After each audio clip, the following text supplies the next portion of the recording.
اللہ اللہ اللہ۔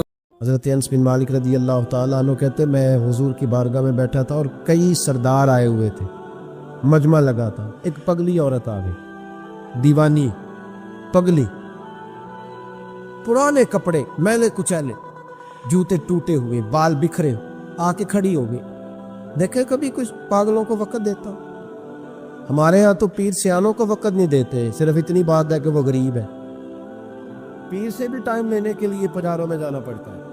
ہاں یہاں بھی معیار بدل گیا ہے۔ خدا بندہ یہ تیرے سادہ دل بندے کدھر جائیں؟ درویشی بھی عیاری ہے، شہنشاہی بھی عیار، کدھر جائیں؟ کس کو جا کے کہاں رونا روئے؟ آ کے کھڑی ہو گئی پاگل عورت، یا رسول اللہ کوئی بات کرنی ہے۔ میرے کریم محبوب نے توجہ فرمائی ہی تھی کہ اس کے محلے کے لوگ کھڑے ہو گئے، کہنے لگے حضور یہ تو پاگل ہے، ایسے ہی کرتی رہتی ہے، آپ کا ٹائم بڑا قیمتی ہے۔ حضرت انس کہتے ہیں حضور کو جلال آ گیا، میں خاموش ہو جاؤ، مجھ سے بات کر رہی ہے کہ تم سے کر رہی ہے؟ تم کون ہوتے ہو مجھے مشورہ دینے والے؟ بیٹھ جاؤ۔ محبوب نے فرمایا کیا بات ہے بی بی بتاؤ؟ کہنے لگے یہاں نہیں، اکیلے میں بات کرنی۔ حضور میں نے اکیلے میں؟ فرمایا چل میں تیرے ساتھ چلتا ہوں۔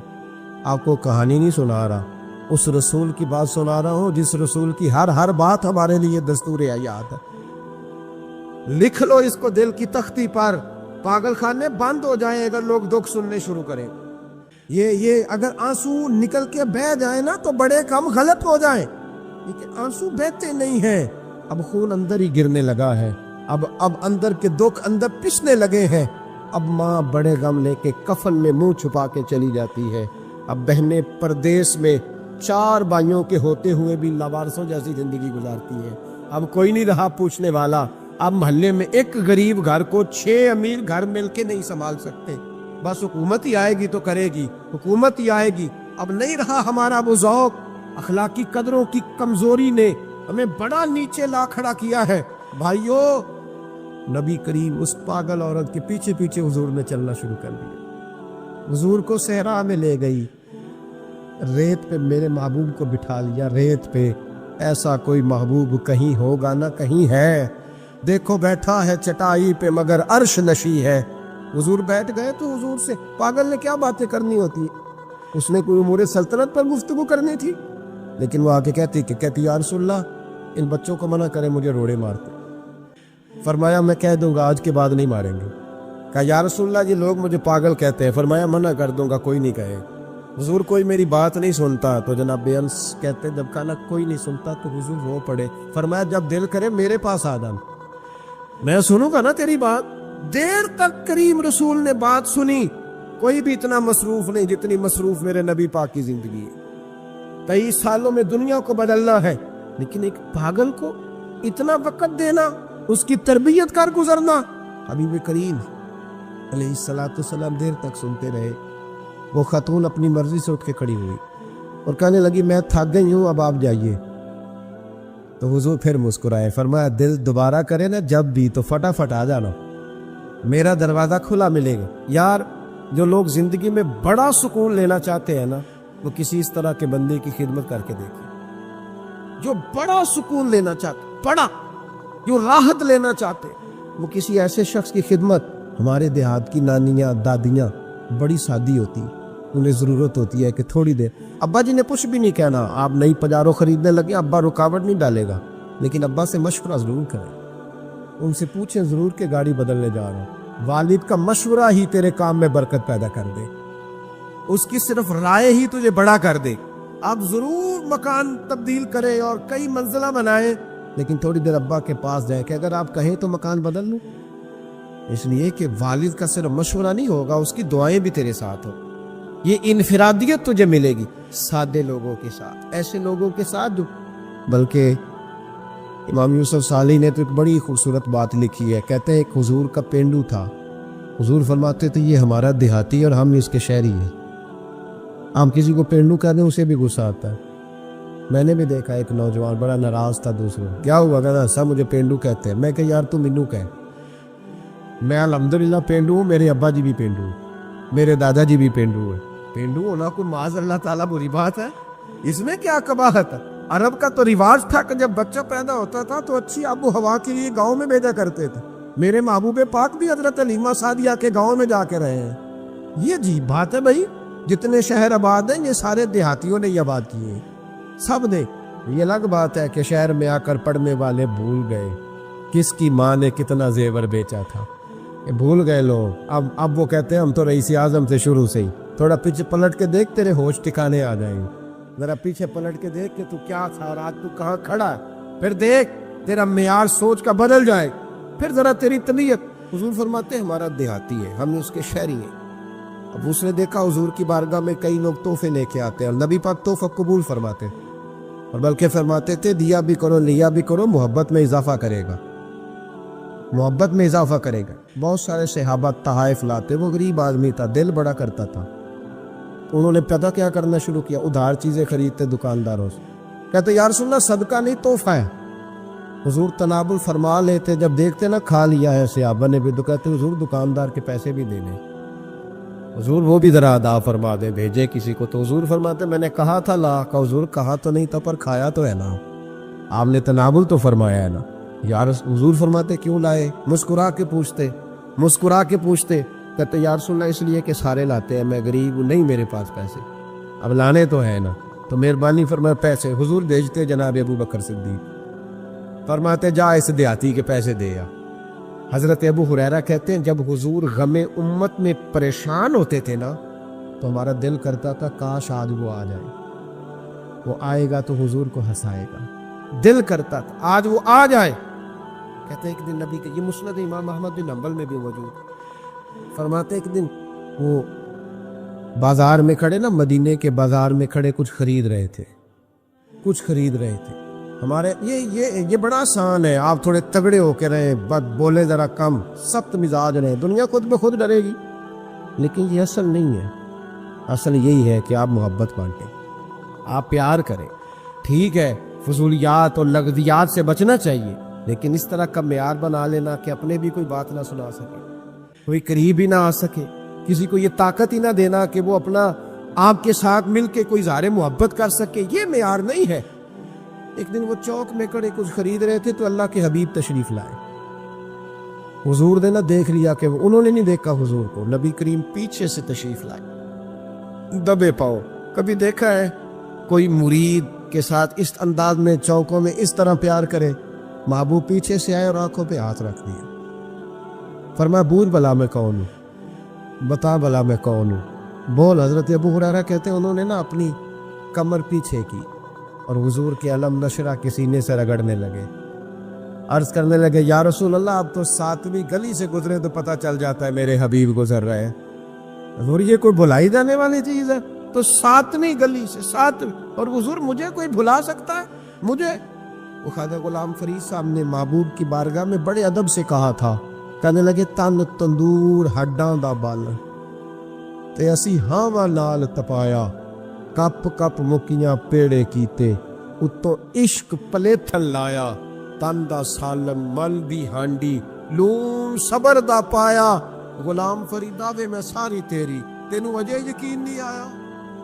میرے نبی پاک صلی اللہ علیہ وسلم, ایک شخص حضور کے سامنے بیٹھا ہے تو منہ چڑھا چڑھا کے باتیں کر رہا ہے. کچھ لوگ نقلیں اتارتے, اور بزرگوں کی نقل اتارنا اور بزرگوں کی توہین کرنا یہ رب کو سب سے ناپسندیدہ فعل ہے. توہین کے انداز میں نقل اتار, تو کہتے منہ چڑھا چڑھا کے باتیں کر رہے تھے. میرے حبیب نے فرمایا نہ ایسے کر, بڑے میٹھے انداز, کیوں اپنے منہ کو بگاڑ رہا, نہ کر. کہنے لگا جی ہے ہی ایسا. حضرت ابو ہریرہ فرماتے میں قریب بیٹھا تھا, حضور مسکرا رہے, اور نہ کر ایسے. کہنے لگا جی یہ میرا ابو ہے ہی ایسا. فرماتے میں دیکھ رہا تھا حضور کے چہرے کا رنگ بدلا, آنکھوں میں جلال آیا. میں اچھا جا پھر ایسا ہی ہو جائے, جا پھر ایسا ہی ہو جائے. کہتے میں نے دیکھا اس آدمی کا منہ بگڑ گیا. حضرت ابو ہریرہ فرماتے وہ رویا کرتا تھا مدینے کی گلیوں میں اور کہتا تھا کوئی مجھے معافی لے دو, لیکن گرا جو ان کی نگاہ سے وہ سنبھل نہیں سکا, گرا جو ان کی نگاہ سے کبھی سنبھل نہیں سکا. کوئی ایسا کام نہ کرے, کوئی ایسا کام نہ کرے کوئی بھی جس سے حدیث صحیح میں موجود ہے بنی اسرائیل کے ایک شخص نے اپنی ماں سے بد دعا لی تھی اور عابد زاہد تھا. لیکن ماں کا نافرمان تھا تو اماں نے کہا جا مرنے سے پہلے تو آزمائش میں مبتلا ہو جائے، رب کی خفیہ تدبیر سے ڈرنا چاہیے۔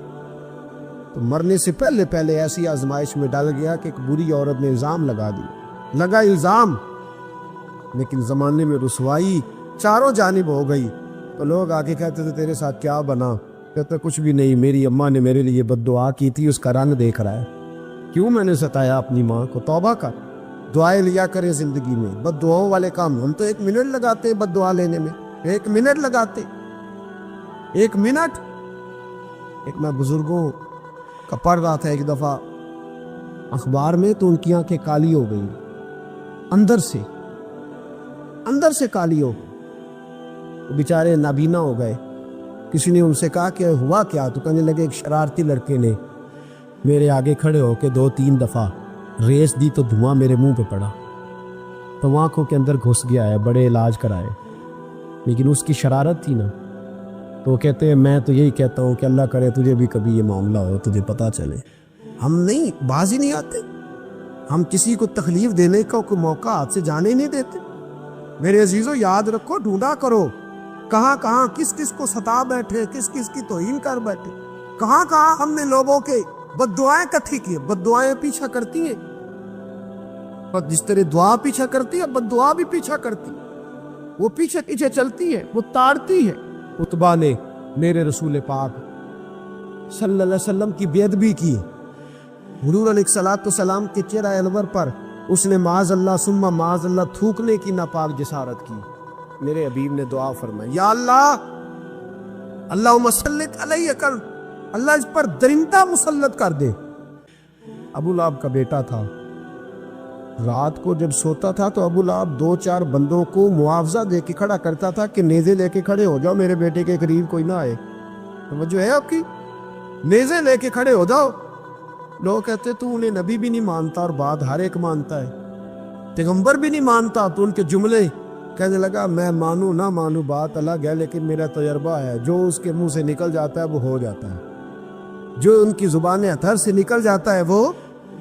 ایک سفر پہ جا رہے تھے، قیام کرنا تھا، سونا تھا، 4 پائیاں لگی چاروں جانب، تو بیچ میں ابو لہب نے اپنے بیٹے کی 4 پائی لگائی، بیچ میں۔ جاگ رہے ہیں آپ لوگ؟ ارد گرد دوسرے لوگ سے بیچ میں، اور لوگ کہنے لگے تو پاگل ہو گیا ہے، اگر کوئی شیر آئے گا تو باقیوں کو نہیں کاٹے گا، صرف اس کو کاٹے گا۔ کہنے لگا بد دعا تو اس کے لیے ہوئی ہے، دعائے ضرر تو اس کو ملی ہے، اسی پہ مسلط ہوگا۔ شیر آیا رات کے اندھیرے میں، لوگ تھکے ہوئے تھے، ایک بندہ جاگ رہا تھا، وہ کہتا اس نے سب کے منہ سونگے، لیکن کسی کو اس نے تکلیف سونگتے سونگتے عتبہ تک آیا، اور لفظوں کا فرق دیکھیے گا، آیا ہے، چیرا ہے، پھاڑا ہے، ٹکڑے کیے، حصے بکھرے کیے، لیکن ایک بوٹی بھی نہیں کھائی، مار دیا، چہرہ بگاڑ دیا، وجود کاٹ دیا، چلا گیا قتل کر کے، کھایا نہیں ایک لقمہ بھی اس کے وجود۔ بھائی درندے پھاڑنے آتے کہ کھانے آتے، وہ کھایا نہیں، پھاڑ کے چلا گیا۔ لوگ سویرے پوچھنے لگے صحابہ سے کہ ماجرا کیا ہے، تو گویا صحابہ زبان حال سے کہہ رہے تھے گستاخ کا گوشت گندا ہوتا ہے، جانور بھی نہیں کھایا کرتے، گندا ہوتا ہے، یہ ہے میت کسی بے ادب کی، منہ دکھانے کے قابل نہیں ہے، ان کے دشمن پہ لعنت خدا کی، وہ رحم پانے کے قابل نہیں ہے۔ میرے رسول پاک صلی اللہ علیہ وسلم کی زبان اطہر سے اگر کبھی کسی شخص کے لیے ایسا جملہ نکل گیا تو پھر اس نے بھی اس کا پیچھا کیا، لیکن میرے حبیب نے دعائیں ہی دی ہیں۔ ام حرام، یہ بخاری کی حدیث ہے، ایک خاتون ہے رضی اللہ تعالیٰ عنہ، وہ کہتی ہیں ایک دن نا میں نے کہا یا رسول اللہ میرا دل کرتا ہے میرے گھر آئیں، تو حضور تشریف لائے تو بڑے تھکے ہوئے، معمول سفر تھا، تو کہتے تھکے ہوئے تشریف لائے تو حضور آ کے بیٹھے ہی تو میں نے دیکھا کہ نیند کی طرف توجہ ہے حضور کی، کہتے میں نے تکیہ پیش کیا تو میں قربان جاؤں محبوب میرے گھر میں آرام کرنے لگے، کہتی ہم سارے نظارے دینے لگے، دیکھو ہم کتنے خوش قسمت ہیں کہ ہمارے بسترے بھی نور و نالا نور ہو گئے، ہمارا گھر بھی چمک گیا، روشنی پھیل گئی۔ کہتے حضور سوئے جب اٹھے نا تو مسکرا رہے تھے، حضور اٹھے تو اس زمانے میں کوئی تصور نہیں تھا بیڑی بیرے کا، کشتی جو سمندر میں چلتی ہے اس کا تصور ہی نہیں تھا، ابھی قریب نہیں بنتی تھی وہ کشتیاں، دور دور علاقوں میں بنتی تھی، اور اگر بنتی بھی تھی تو ان میں بیٹھ کے مجاہد نہیں جاتے تھے، مجاہد خشکیوں کے راستے جایا کرتے تھے۔ بی بی کہتی ہے حضور اٹھے تو مسکرا رہے تھے، تو میں نے کہا حضور آپ کیوں مسکرا رہے ہیں، خیر تو ہے؟ تو نبی پاک نے فرمایا میں نے دیکھا ہے سوتے ہوئے کہ میری کچھ امت کشتیوں پر بیٹھ کے بھی کافروں کے خلاف جہاد کرے گی، دریاؤں میں بھی۔ اقبال نے کہا نا دشت تو دشت ہے، دریا بھی نہ چھوڑے ہم نے، بحر ظلمات میں دوڑا دیے گھوڑے ہیں۔ کشتیوں میں بھی جہاد کرے گی، میں نے دیکھا ہے۔ تو کہتی ہے میں نے فٹافٹ کہا یا رسول اللہ مجھے بھی شامل کر دے ان میں، حضور مجھے بھی ان میں، حضور ذرا جلدی جلدی۔ دیکھا جو ان کو بانٹتے تو میں نے بھی بڑھ کے پیار سے دستے عطا کے سامنے دستے طلب بڑھا دیا۔ میں نے بھی آگے بڑھ کے کہا حضور تھوڑی خیر ادھر، حضور مجھے بھی شامل کر دے۔ کہتے پہلی بوڑھی تھی، نبی پاک نے ہاتھ اٹھائے کہ یا اللہ اس کو بھی ان میں شامل کر دے۔ اب فرماتے ہیں سرکار کا وصال ہوا، کوئی جہاد نہیں ہوا سمندر والا۔ حضرت ابو بکر کے زمانے میں کوئی جہاد نہیں ہوا سمندر والا۔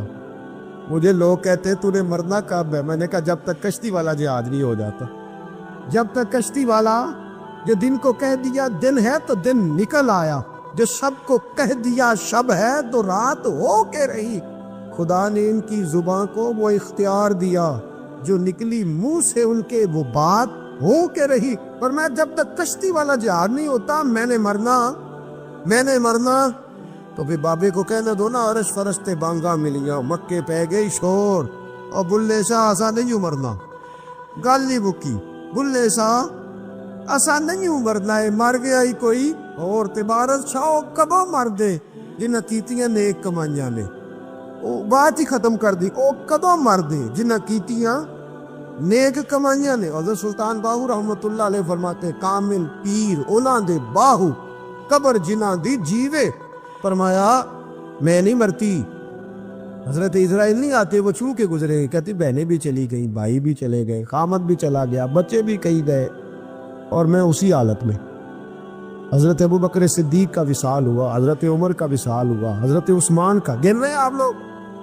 حضرت ابو بکر کے 2.25 سال، حضرت سیدنا عمر فاروق کے کم و بیش 10 سال، حضرت عثمان غنی کے تقریباً 11 سال، کتنا عرصہ ہو گیا؟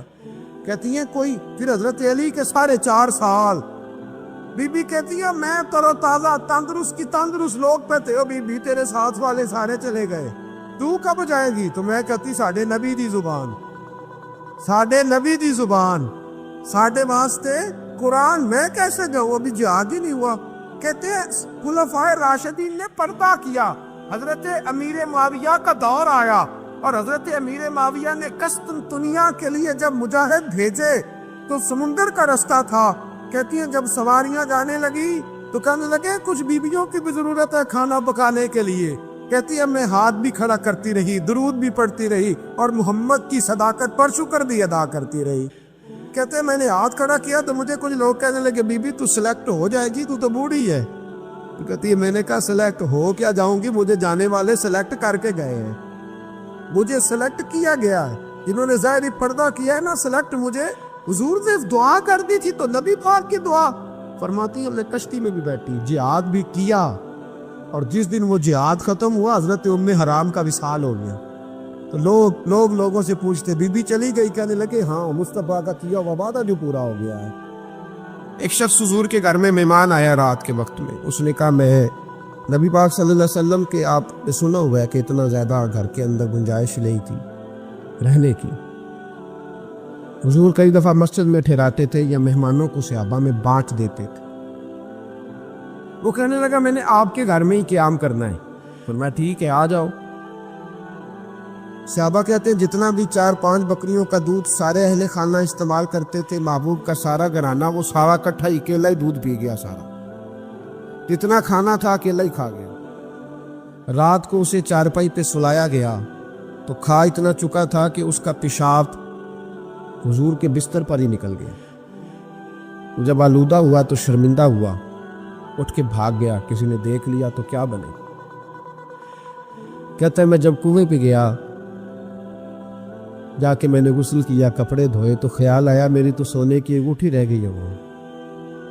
اب طبیعت اجازت نہیں دیتی تھی کہ وہاں لوگ اکٹھے ہو گئے ہوں گے، یہاں نماز کے دوران اگر کسی کا موبائل بج جائے نا تو پکے نمازی، ناراض تو نہیں ہو جائیں گے آپ لوگ؟ جو زیادہ پکے نمازی پکے، ان سے نہیں معافی ملتی، اور جو کچا پکا ہے بیچارہ وہ شاید کسی وقت معافی دے دے، پکے نمازی نہیں معافی دیتے، کہتے ہیں تیرا بج کیسے گیا، تو نے سمجھا ہی نہیں۔ مجھے ایک شخص نے نا ویڈیو دکھائی، کہنے لگا جی تسی بڑی وکالت کر دیا مولویوں دا حال ویکھو، اور میں ڈر رہا تھا، میں نے کہا پتہ نہیں اب کیا نکلے گا، کہتے میں نے خود ریکارڈ کی ہے، تو میں نے کہا دکھاؤ۔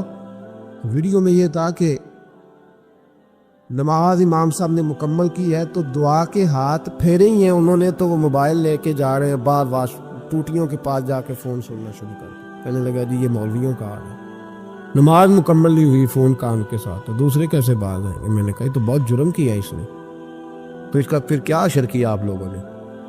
کہتے نہیں آپ کو دکھانے لو۔ میں نے کہا پاگل آدمی، اس کے گھر سے بھی فون آ سکتا ہے۔ میں نے کہا نہیں گھر تو مسجد میں ہی ہے، وہاں سے کیسے فون آئے گا؟ تو میں نے کہا اصل میں تجھے پتہ نہیں، ہو سکتا ہے اس کی بہن نے فون کیا ہو کہ خامن نے 2 تھپڑ مار کے باہر نکال دیے، تو وہ ایسا وقت ہوتا ہے جب کھڑا نہیں ہوا جاتا، بات سننی پڑتی۔ یار معافی نہیں دیتے، ایک ایک جملے پر ایک ایک حرف پر لوگ اعتراض کریں گے، ایک ایک حرف پر کوئی گنجائش ہی نہیں۔ حضرت سیدنا انس بن مالک رضی اللہ تعالیٰ عنہ فرماتے ایک صحابی اپنے غلام کو مار رہے تھے تو نبی پاک پہنچ گئے، حضور نے فرمایا اسے معاف کر۔ اس نے کہا کتنی بار؟ ایک جملہ نبی پاک نے کہا تو حضرت انس کہتے میرے وجود کے رونگٹے کھڑے ہو، اسے معافی دے دے۔ حضور کتنی بار؟ تو میرے نبی پاک نے فرمایا جتنی بار اللہ تجھے معافی دیتا ہے۔ حضرت عبداللہ ابن سلام رضی اللہ تعالیٰ عنہ اہل یہود کے بڑے عالم تھے، فرماتے میں تورات زبور انجیل کا جاننے والا تھا۔ جس دن حضور مدینہ طیبہ قصوہ نامی اونٹنی پر بیٹھے تھے، میں حضور سے مناظرہ کرنے بحث کرنے آیا، میرے ساتھ میرے شاگرد تھے، ارادہ تھا بحث کروں گا، نبی پاک کو بڑے معاذ اللہ کڑوے کڑوے سوال کروں گا۔ کہتے حضور بیٹھے تھے قصوہ نامی اونٹنی پہ اور گردن مبارک جھکی ہوئی، ہونٹوں پر حضور کے زیر لب ہلکی سی مسکراہٹ تھی۔ نبی پاک تھوڑا بولتے تھے پر جتنا بولتے تھے وہ دلوں میں اترتا جاتا تھا۔ فرماتے میں جب گیا نا میرے شاگرد ساتھ تھے، مناظرہ کرنے گیا، مناظرہ شاگرد ساتھ تھے، فرماتے میں بڑے سوالات تیار کر کے گیا پر حضور گھوڑے پہ بیٹھے تھے۔ 2 باتیں میں نے سنی، حضور نے فرمایا رشتہ داروں سے اچھا سلوک کرو، اپنے غلاموں کا خیال کرو۔ کہتے وہ شاگرد مجھے دھکے دینے لگے، کہنے لگے چلو استاد جی آگے ہو، کرو سوال، چلو نا آگے بڑھو نا آگے۔ یہ کئی دفعہ نعرے لگانے والے بھی مروا دیتے ہیں نا، چلو نا چلو آگے چلو، بڑھو آگے، کرو بات، آؤ نا۔ کہتے میں ذرا آگے بڑھا، دھکا دیا انہوں نے۔ فرماتے میں آگے بڑھا اور میں نے قریب محبوب کے قریب جا کے کہا حضور مجھے کلمہ پڑھا دے، میں مسلمان ہونے آیا ہوں۔ یعنی عام آدمی تو قائل ہو جاتا ہے، عالم اور تورات زبور انجیل کا جاننے والا، حضور کلمہ پڑھائیں۔ کہتے میں واپس آیا نا کلمہ پڑھ کے تو شاگرد کہنے لگے استاد جی آپ تو مناظرہ کرنے آئے تھے، یہ کیا ہوا؟ تو یہ لفظ ہے حضرت عبداللہ ابن سلام کے، فرمانے لگے تم نے نبی پاک کا چہرہ نہیں دیکھا، ان کی آنکھوں کی روشنی نہیں دیکھی، تم نے چہرے کی معصومیت نہیں دیکھی، لب و لہجے کا وقار نہیں دیکھا؟ کتنے دنوں کے تھکے ماندے آج وہ مدینے پہنچے اور ان کے لب و لہجے میں کوئی اکتاہٹ، کوئی تھکاوٹ، کوئی لفظوں میں جھول تم نے دیکھا ہے؟ فرمانے لگے جس کا اس طرح کا چہرہ ہوتا ہے وہ جھوٹا نہیں سچا ہوا کرتا ہے۔ میرے نبی پاک علیہ الصلوۃ والسلام کے غلام حضرت طارق بن عبداللہ رضی اللہ تعالیٰ عنہ فرماتے ہیں کلمہ پڑھنے سے پہلے ایک دفعہ ہمارا سارا قبیلہ تجارت کے لیے نکلا تھا، اور اس وقت منظر یہ ہوتا تھا کہ ہم اپنی عورتوں کو بھی ساتھ لے جاتے تھے، 6 مہینے سفر کرنا ہوتا تھا، اونٹ گھوڑے ہم بیچا کرتے تھے، عورتیں بھی ساتھ رہتی، کھاتے بھی پکاتے بھی۔ کہتے ایک سفر سے ہم واپس آ رہے تھے تو مدینے کے باہر صحرا میں ہم نے پڑاؤ کیا، اکیلے رسول پاک صلی اللہ، پھر ایک دفعہ پڑھیے گا، ایک دفعہ پھر کہیے گا صلی اللہ تعالی علیہ وسلم۔ کہتے ہیں نبی پاک تنے تنہا اکیلے، حضور نہ سیر کرتے کرتے کرتے کرتے ہمارے قافلے کے پاس سے گزرے، خیمے لگے تھے، پڑاؤ کیا، محبوب تشریف لے آئے۔ کہتے ہیں حضور سید عالم صلی اللہ تعالی وسلم تشریف لائے، کوئی قبیلے میں سے قافلے میں سے حضور کو جانتا نہیں تھا، ایک سرخ رنگ کا اونٹ تھا ہمارے سردار کا جو بکنے سے رہ گیا تھا، بڑا خوبصورت۔ کہتے ہیں نبی پاک کو پسند آ گیا، حضور پوچھنے لگے تم کون ہو؟ کہا جی مسافر ہے۔ کہاں سے آئے ہو؟ فلاں جگہ سے آئے ہیں۔ کس لیے آئے ہو؟ ہم تجارت کی غرض سے نکلے، اونٹ بیچو گے؟ بیچنا ہے۔ کتنے کا سودا طے ہوا؟ اس نے کہا اتنے لینے، حضور نے کہا اتنے دینے، اب بات طے ہو گئی۔ کہتے ہیں لگام حضور نے پکڑی اور فرمانے لگے وہ سامنے میرا شہر ہے جس کا نام مدینہ، وہ میرا شہر ہے، میں ابھی مدینے جاتا ہوں، اپنے غلام کو بیچتا ہوں اور تمہیں آ کے نہ قیمت دے جاتا ہے۔ محبوب گھوڑے کی لگام تھا، اونٹ کی لگام تھا میں، نکیل تھا میں، اونٹ تھا سرخ رنگ کا۔ حضور لے کے جب نکلے نا، تھوڑا سا چند قدم آگے گئے تو ان میں سے ایک شخص بولا، کہنے لگا سردار آپ سیانے لوگ ہیں، سمجھدار ہیں، اس شخص کا نام پوچھا آپ نے؟ قبیلہ پوچھا ہے؟ ایڈریس کا پتہ ہے؟ پتہ ہے کہاں رہتا ہے؟ اتنا قیمتی اونٹ دے دیا۔ سردار بھی کہنے لگا، سارے کہنے لگے یار ان کی باتوں میں اتنی لذت تھی، ان کے گفتار و رفتار اتنی باوقار تھی، مزیدار تھی کہ ہوش ہی کوئی نہیں رہا۔ بھئی ہم پرانے تاجر ہیں، کبھی اس طرح کا سودا کیا ہی نہیں جس طرح کا آج ہو گیا۔ اوہو واقعی کچھ نہیں یاد رہا، کوئی سمجھ نہیں آئی۔ وہ ابھی نظر آ رہے ایک آدمی، دوڑ کے جاؤ، دوڑ کے اور جا کر کے نا ان سے کہو، بڑی جائز بات ہے، وہ ناراض بھی نہیں ہوں گے۔ ان سے ایک شخص کہو کہ بھئی اونٹ دے جاؤ، پیسے لے آنا اور اپنا مال لے جانا، دوڑ کے جاؤ۔ ایک شخص دوڑنے لگا تو سردار کی بیوی خیمے کے اندر تھی، پردے کے پیچھے سے بولی، کہنے لگی خبردار کوئی پیچھے نہ جائے، اگر پیسے مل گئے تو ٹھیک ہے، نہ ملے تو میں دے دوں گی، کوئی پیچھے نہ، کوئی نہ جائے پیچھے۔ سردار کہنے لگا تو جانتی ہے؟ کہنے لگی نہیں۔ کہا گارنٹی کیوں دے رہی ہے؟ تو کہنے لگی تم نے ان کا چہرہ نہیں دیکھا؟ تم تو سودے کر رہے تھے، میں پردے کے پیچھے سے دیکھ رہی تھی۔ پیر مہر علی شاہ صاحب کو کسی نے کہا تھا نبی پاک کا حلیہ بیان کرے، بتائیں حضور کے کان مبارک کیسے تھے، آنکھیں کیسی تھی، ناک مبارک کیسی تھی، بینی مبارک کیسی تھی؟ تو پیر مہر علی شاہ صاحب کہنے لگے کوئی مثل نہیں ڈھولن دی، کہنے لگے مجھ سے نہیں بیان ہوتا حضور کا حلیہ، کوئی مثل نہیں ڈھولن دی، تو چپ کر مہر علی، ایتھے جا نہیں بولن، بس کر، تو بیان کر سکتا ہے؟ اتنی طاقت۔ اعلیٰ حضرت نے کہا لم یاتی نذیرک فی ناظر مثلے تو نشد، پیدا جانا۔ کہا حضور مثال تو تب آپ کی بنے گی نا، کوئی آپ کی طرح کا پیدا تو ہوگا، تبھی مثال بنے گی، تو جب ہوا ہی نہیں تو مثال کیسے بنے گی؟ کہنے لگی کوئی نہ جائے، نہ پیسے آئے تو میں دے دوں گی، میں تو پردے کے پیچھے سے دیکھ رہی تھی، ان کے چہرے کا وقار دیکھا، ان کی آنکھوں کی روشنی دیکھی، ان کے لفظوں کا حسن دیکھا۔ تم 50 باتیں کرتے تھے، وہ ایک جواب دیتے اور گنے چنے لفظ بولتے تھے، ان کی سادگی کا وقار دیکھا۔ جانے دو، نہ پیسے آئے تو میں دوں گی۔ کہتے حضور گئے، تھوڑی دیر کے بعد ایک کالے رنگ کا حبشی غلام آیا، پیسے بھی پکڑے اور اپنی چادر میں نا کھجورے باندھ کے تو پیچھے ڈالی ہوئی ہے، اور دیہاتی لوگ پیچھے نہیں ڈال لیتے، کھجورے ڈال کے پیچھے۔ کہتے ہیں وہ آئے اور ان کے آنے کا انداز بھی بڑا نرالا تھا۔ کہتے ہیں وہ جھومتے جھومتے اللہ کا ذکر کرتے، اللہ الصمد کرتے پہنچ گئے، اور آگے کہنے لگے تم سے میرے نبی نے اونٹ خریدا؟ تم سے؟ کہا ہم سے خریدا ہے۔ کہنے لگے یہ تمہارے پیسے؟ اور پھر چادر کھول کے صحرا پہ بچھا دی، کہنے لگے یہ تمہارے پیسے، اور کھجورے کھاؤ، میرے نبی نے تحفہ بھیجا ہے، کھاؤ، حضور نے تحفہ بھیجا ہے۔ تو وہ سردار کی بیوی اونٹ ہٹا کے کہنے لگی وہ کالے رنگ کے حبشی غلام، انہیں کھجورے کھلا اور مجھے اس عزت والی ماں کا نام بتا جس کے گھر میں ایسا لال پیدا ہوا، انہیں کھجورے کھلا، اور مجھے اس عظمت والے باپ کا نام بتا جس کے گھر میں ایسا پھول کھلا ہے، وہ قبیلہ تو بتا تو صحیح، وہ کون تھے؟ 2 گھڑیاں رکے ہیں پر خوشبوئی پھیل گئی ہے، رنگ ہی بدل گیا، تار کوئی مثل نہ ڈھولن دی، تو چپ کر مہر علی، ایتھے جا نہیں بولن دی۔ حضرت طارق بن عبداللہ کہتے ہیں جناب بلال فرمانے لگے وہی تو اللہ کے آخری رسول ہے، وہی تو خاتم المرسلین ہے، وہی تو ہیں جنہیں اللہ نے ساری انسانیت کے لیے نمونہ عمل بنایا۔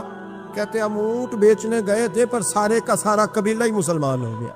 ایک روایت میری نظر سے گزری، اور کیا ہی انداز ہے، امام زرقانی نے لکھی، ایک صحابی ہیں حضرت ابو قرصافہ رضی اللہ تعالیٰ عنہ، حضرت ابو قرصافہ رضی اللہ تعالیٰ عنہ فرماتے میں چھوٹا تھا، میری اماں اور میری خالہ مجھے ساتھ لے گئی، میں نے کہا کہاں جانا ہے؟ کہنے لگے آؤ نبی پاک کا کلمہ پڑھنے جانا ہے، پڑھیے درود شریف صلی اللہ ہو، سارے پڑھیے، پھر پڑھیے ایک دفعہ صلی اللہ تعالیٰ علیہ، حضور کا ذکر ہو تو فوراً درود پڑھنا چاہیے۔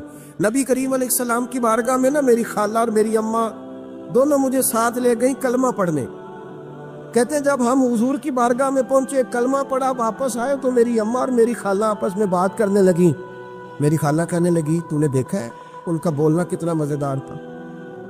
میری خالہ کہنے لگی تو نے تو وہ دیکھا لیکن وہ جو غلام آیا تھا اس کے ساتھ ان کا رویہ کتنا پیارا تھا. تو نے دیکھا جب وہ کھانا کھا رہے تھے تو پہلا خیال انہوں نے ہمارا کیا. بار بار وہ ان کا ذکر کرتی کہتے آپس میں حضور کی شانیں بیان کرتی. میری اماں بھی میری خالہ بھی. بالآخر بات لمبی ہو گئی تو میری اماں بولی کہنے لگی بس کر, ہم کتنی عظمتیں بیان کریں گے, مجھے تو 3 باتیں سمجھ میں آئی ہیں. کتنی؟ 3 باتیں مجھے سمجھ میں آئی ہیں. کہا وہ کیا؟ تو کہنے لگی ما رأینا مثل حاضر الرجل احسن وجہا ولا القا صوبا ولا البنا کلاما. کہنے لگی مجھے تو 3 باتیں سمجھ میں آئی ہیں کہ نہ اتنا خوبصورت چہرے والا کوئی شخص دیکھا ہے, اور نہ اتنے صاف کپڑوں والا کو دیکھا ہے, اور نہ ہی اتنی میٹھی بولی بولنے والا کوئی دیکھا ہے.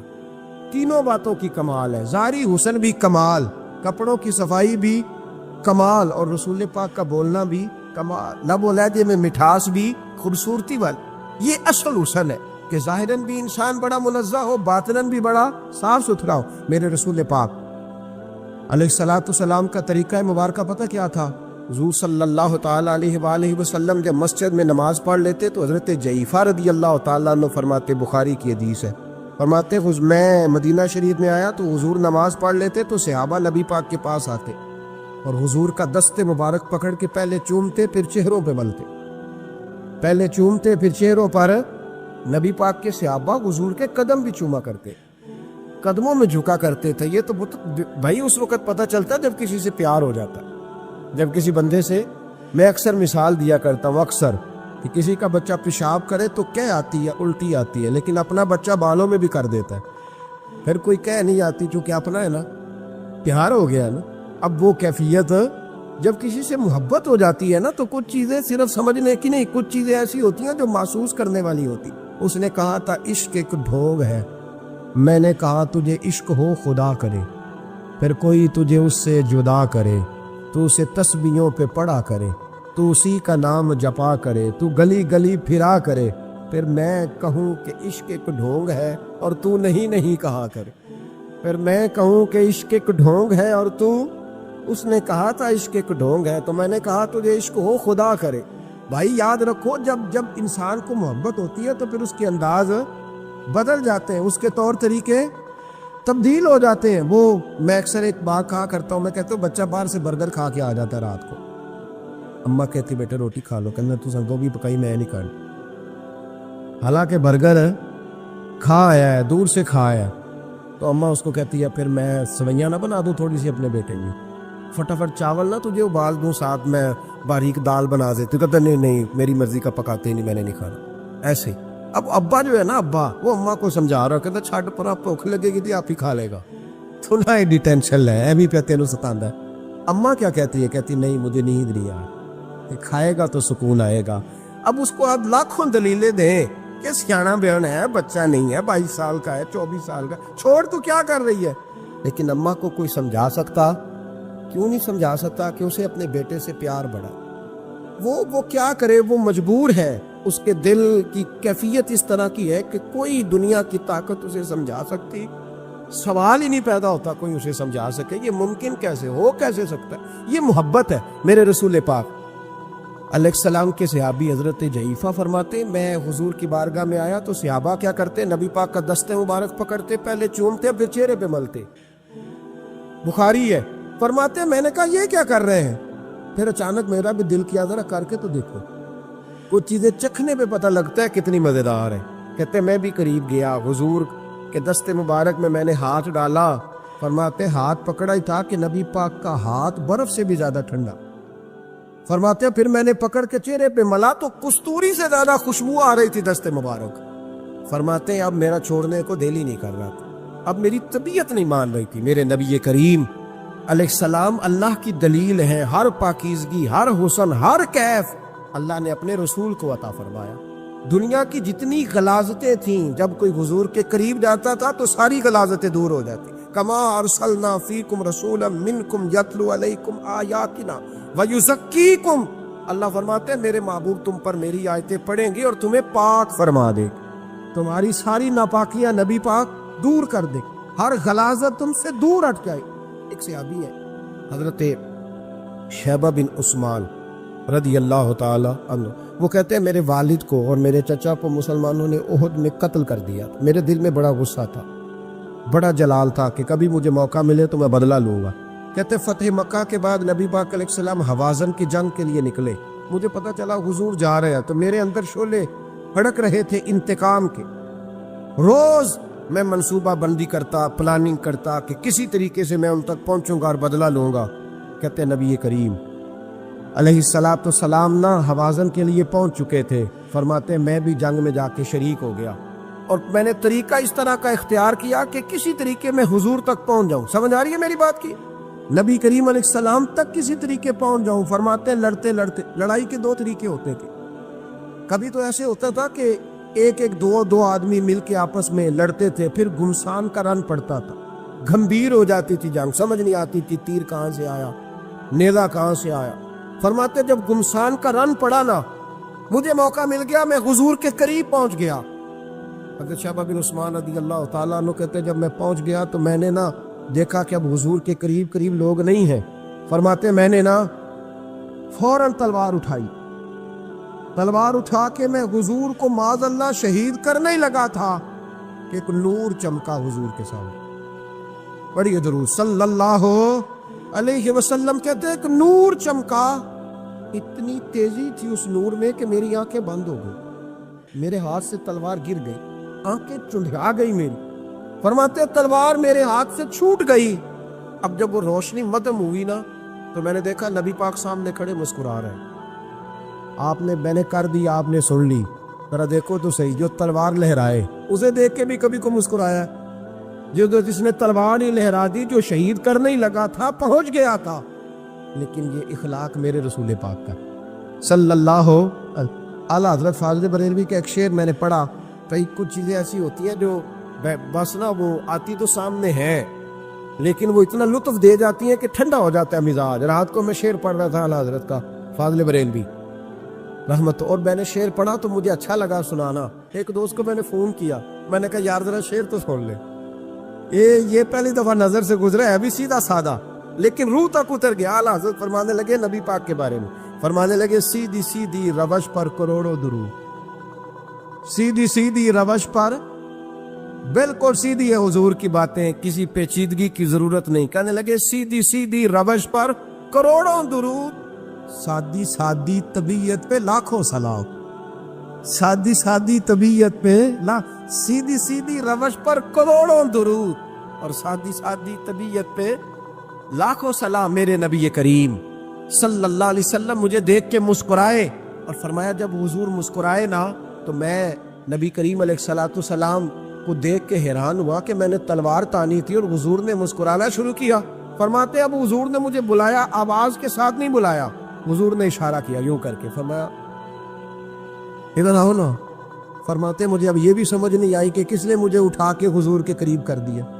فرماتے میں نبی کریم کے قریب گیا تو حضور نے میرے دل پر 3 تھپکیاں دی. ایک تھپڑ ہوتا ہے, ایک تھپکی ہوتی, پتہ ہے نا فرق کا. ایک تھپڑ کو مارے تو جلال آتا ہے اور تھپکی دے تو پیار آتا ہے. کہتے حضور نے 3 تھپکیاں دی اور دی بھی میرے دل پر, 1 پھر 2 پھر 3.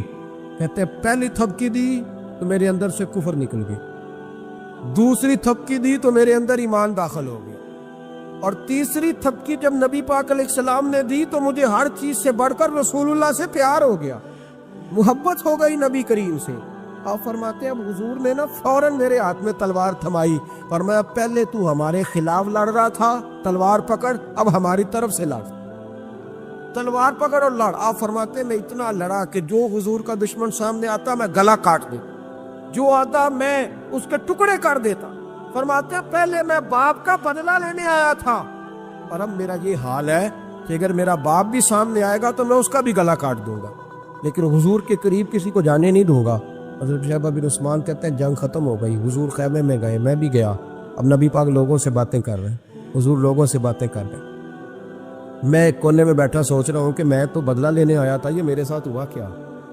حضور لوگوں سے باتیں کرتے جا رہے ہیں, میں سوچتا جا رہا ہوں کہ میں تو انتقام لینے آیا, یہ کیا معاملہ ہوا. کہتے محبوب نے اچانک میری طرف نظر اٹھائی اور فرمانے لگے شیبہ ایک ارادہ تو نے کیا تھا جو غلط تھا, اور ایک ارادہ میرے رب نے کیا ہے اور تیرے اوپر فضل فرما دیا ہے. فرماتے ہیں حضور نے اب مجھ سے فرمایا کوئی خواہش ہو تو بتاؤ, مانگ لو کچھ مانگنا ہے تو. میں نے عرض کی یا رسول اللہ میری بخشش کی دعا کر, بڑا میرا خوفناک ماضی ہے, میں اسلام کا بڑا دشمن رہا ہوں, حضور دعا کر دے, یاد ماضی عذاب ہے یا رب, چھین لے مجھ سے حافظہ میرا, یا رسول اللہ بڑے گناہ ہے میرے, دعا کر دے. کہتے میں نے دعا کے لیے کہا اور حضور پھر دوسرے لوگوں سے باتیں کرنے لگا, کبھی اس سے کبھی اس سے کبھی اس سے. میں سوچنے لگا کہ میری بات کا کوئی جواب ہی نہیں آیا.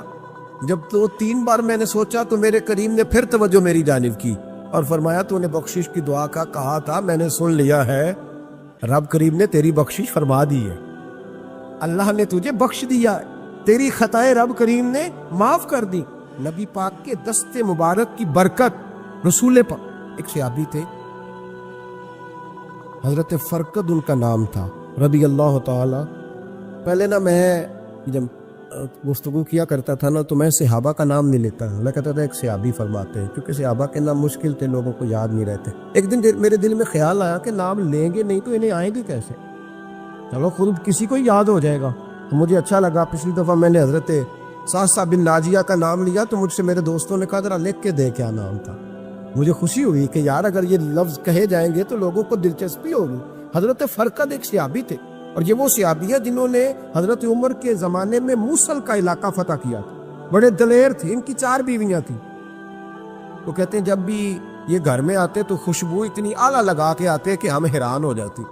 عورتیں زیادہ تیاری کرتی ہیں نا مردوں سے کہ نہیں, کہ آج کل مرد زیادہ کرتے ہیں. چلو میں در چھوڑو, میں اپنی اصلاح کروا, تسی دوواں گلاں تے انجن کیتا ہے, اب پتہ نہیں سچ کیا ہے, کون زیادہ تیاری کرتا ہے. چلو بیٹھے جو مرد نے, ویسے میرے پاس جو اخباری تراشے ہیں ان میں یہ لکھا ہے کہ آج کل مردوں کے میک اپ پہ زیادہ خرچ آنے لگے ہیں, یہ تحقیقی رپورٹ ہے. اور پاکستان میں سب سے زیادہ جو اخراجات ہیں وہ میک اپ کے سامان کے. پہلے لڑکیاں بیوٹی پارلر جاتی تھی, اب لڑکے بھی جاتے. پہلے صرف دلہن جاتی تھی, اب سارا خاندان جاتا. اللہ تعالیٰ معاف کرے. اس کے باوجود بڑی غربت ہے ملک میں, پریشانی بھی بڑی ہے. اس کے علاوہ ہمیں غریبوں کا درد ہے, اس کے باوجود ہم لوگوں کی مدد کرنا چاہتے ہیں. پتہ نہیں کیا ترجمہ کیا ہم نے غریب پروری کا, کیا معنی بنایا, اللہ ہی بہتر جانتا ہے. کہ وہ چیزیں جن کی بالکل حاجت نہیں, بالکل ضرورت, ان پر لاکھ پر اٹھا کے کہتے ہیں وہ دیکھو بیچارے کو روٹی نہیں مل رہی. تو بھائی آپ مہربانی کرتے, خالی کنگھی کر لیتے, باقی پیسے غریب کو دے دے. لیکن چلے معیار ہے نا ہمارا, اپنا معیار ہے, اس پر میں جاتا نہیں, بات نہیں کرتا. نبی کریم علیہ الصلوۃ والسلام کے صحابی, ان کی ازواج کہتی ہیں کہ اب عورتیں زیادہ تیاری کیا کرتی تھی, لیکن وہ جب کھانا آتے نا تو اتنی خوشبو لگاتے. کہتی ہم چاروں مل کے کوشش کرنے لگی, ڈھونڈنے لگی کہ وہ خوشبو کا پتہ کریں جو یہ لگاتا ہے. ہم نے بازار سارے تلاش کر لی. عرب کے اندر آج بھی خوشبو کا بڑا شوق, اور بڑی مہنگی خوشبو ملتی ہے. کبھی آپ بازار جائے, کہتی ساری خوشبوئیں لگا لی, تھک گئیں. ایک دن چاروں سوتنے مل کے بیٹھی, کہنے لگی ہم نہیں اس کا مقابلہ کر سکتے, آج پوچھ ہی لے کہاں سے خوشبو لگاتا ہے. پوچھ ہی لیتے ہیں, چلو بات ہی ختم ہو جائے, پوچھ لے. یہ ہم جتنی مرضی اعلیٰ لگائیں, جب یہ آ جاتا ہے نا, کچھ لوگ میرے محفل ہوتے ہیں, جہاں آ جاتے ہیں وہاں چھا جاتے, تو یہ جب آتے ہیں تو چھا ہی جاتے ہیں. کیا کریں, اس طرح کا میرے محفل ہے, کیا کریں اس کا. فرمانے لگی ایک دن چاروں سوتنوں نے مل کے ان کو بٹھا لیا, کہنے لگی بتاؤ تو صحیح خوشبو کون سی لگاتے. کہنے لگے کوئی بھی نہیں, کبھی لگائی نہیں, آج تک نہیں لگائی. تو کہتی ہیں بیویاں کہنے لگی سیاپا تو غلط بیانی نہیں کرتے, پر آپ کیا بات کر رہے ہیں, یہ کیسے ہو سکتا ہے کہ آپ آتے ہیں تو ہم حیران ہو جاتی ہیں. فرمانے لگے جس دن کی تم لگی ہوئی ہو نا میری خوشبو کا مقابلہ کر دے, مجھے پہلے دن کا ہی پتا ہے. تو میں نے کہا چلو زور لگا ہی لے, دیکھ ہی لیتے ہیں کہاں تک بات جاتی ہے تمہارے پاس, جتنا زور لگا لو. بہرحال میں اللہ کی قسم اٹھا کے کہتا ہوں کبھی نہیں لگائی. تو بیویاں کہنے لگی پھر بتا تو صحیح, تو ایک دلیر آدمی ہے, اور جو دلیر لوگ ہوتے ہیں وہ خوشبوؤں کے اور کپڑوں کے اور ان چیزوں میں زیادہ وقت نہیں لگاتے, ان کے تو مشن اور طرح کے ہوتے. آپ تو مجاہد قسم کی آدمی ہے, پر ہر وقت خوشبو آتی ہے.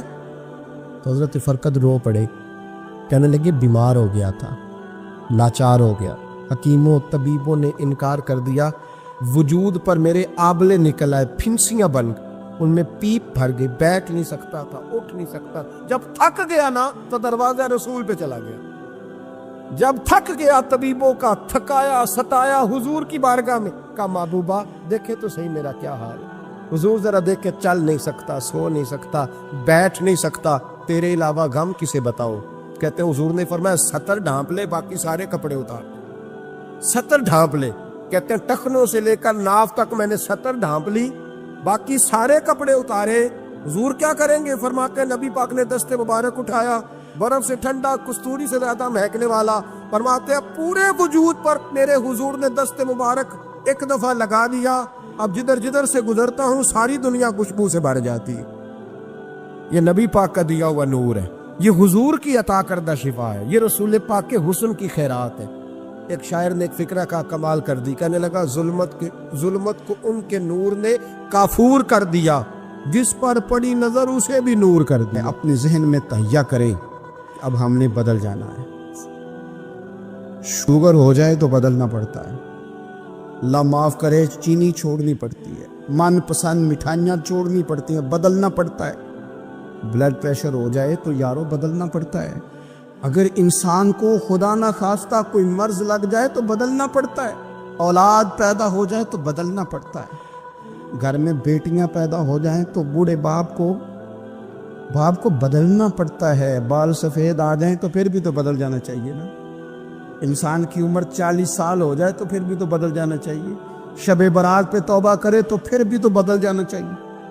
اب بدل جائیں، اب ہم بدل جائیں۔ اب نہ درد ہوتی ہے، گاڑی میں بیٹھیں تو کمر پہ درد ہوتی ہے، اب ہم بدل جائیں۔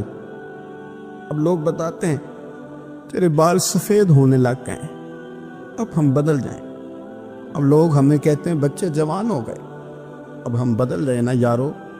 اب لوگ ہمیں کہتے ہیں کہ اوہو اب تو آپ اٹھتے وقت زمین پہ پہلے ہاتھ رکھتے ہیں پھر اٹھتے ہیں، اب بدل نہ جائیں۔ اب محسوس ہوتا ہے کہ نیند گہری نہیں آتی، اب محسوس ہوتا ہے کہیں کہیں جسم میں تکلیف ہے، اب بدل نہ جائیں۔ اب نہ کئی کلاس فیلو چلے گئے دنیا چھوڑ کے، بدل نہ جائے۔ اپنے بہن بھائیوں میں سے کئیوں کا جنازہ پڑا، بدل نہ جائیں۔ ہم میں سے کئیوں نے ماں باپ دفن کر دیے، پھول ڈال دیے قبروں پہ، اب بدل جائیں۔ اب وقت تھوڑا رہ گیا، اب کچھ تبدیلی کی طرف آئیں، اب توبہ صحیح والی کر لیں، اب استغفار دل سے پڑھ لیں، اب تبدیل ہو جائے، اب اپنے اندر باہر کچھ تبدیلیاں لائیں، اب اپنے ظاہر اور باطن کو سنواریں۔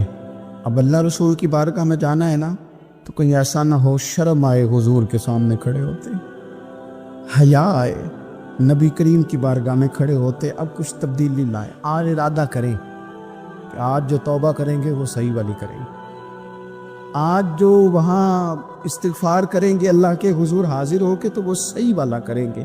اب کچھ تبدیلی کا مزاج لائیں۔ اور پھر ایک اور بات بھی عرض کروں، ہمارے ذاتی تعلقات سارے دھوکہ ہیں، ہماری جیبوں میں مال سارا دھوکہ ہے، ہمارے بلند و باغ دعوے سارے دھوکہ ہیں، ہمارے بڑے بڑے رتبے سارے دھوکہ ہیں۔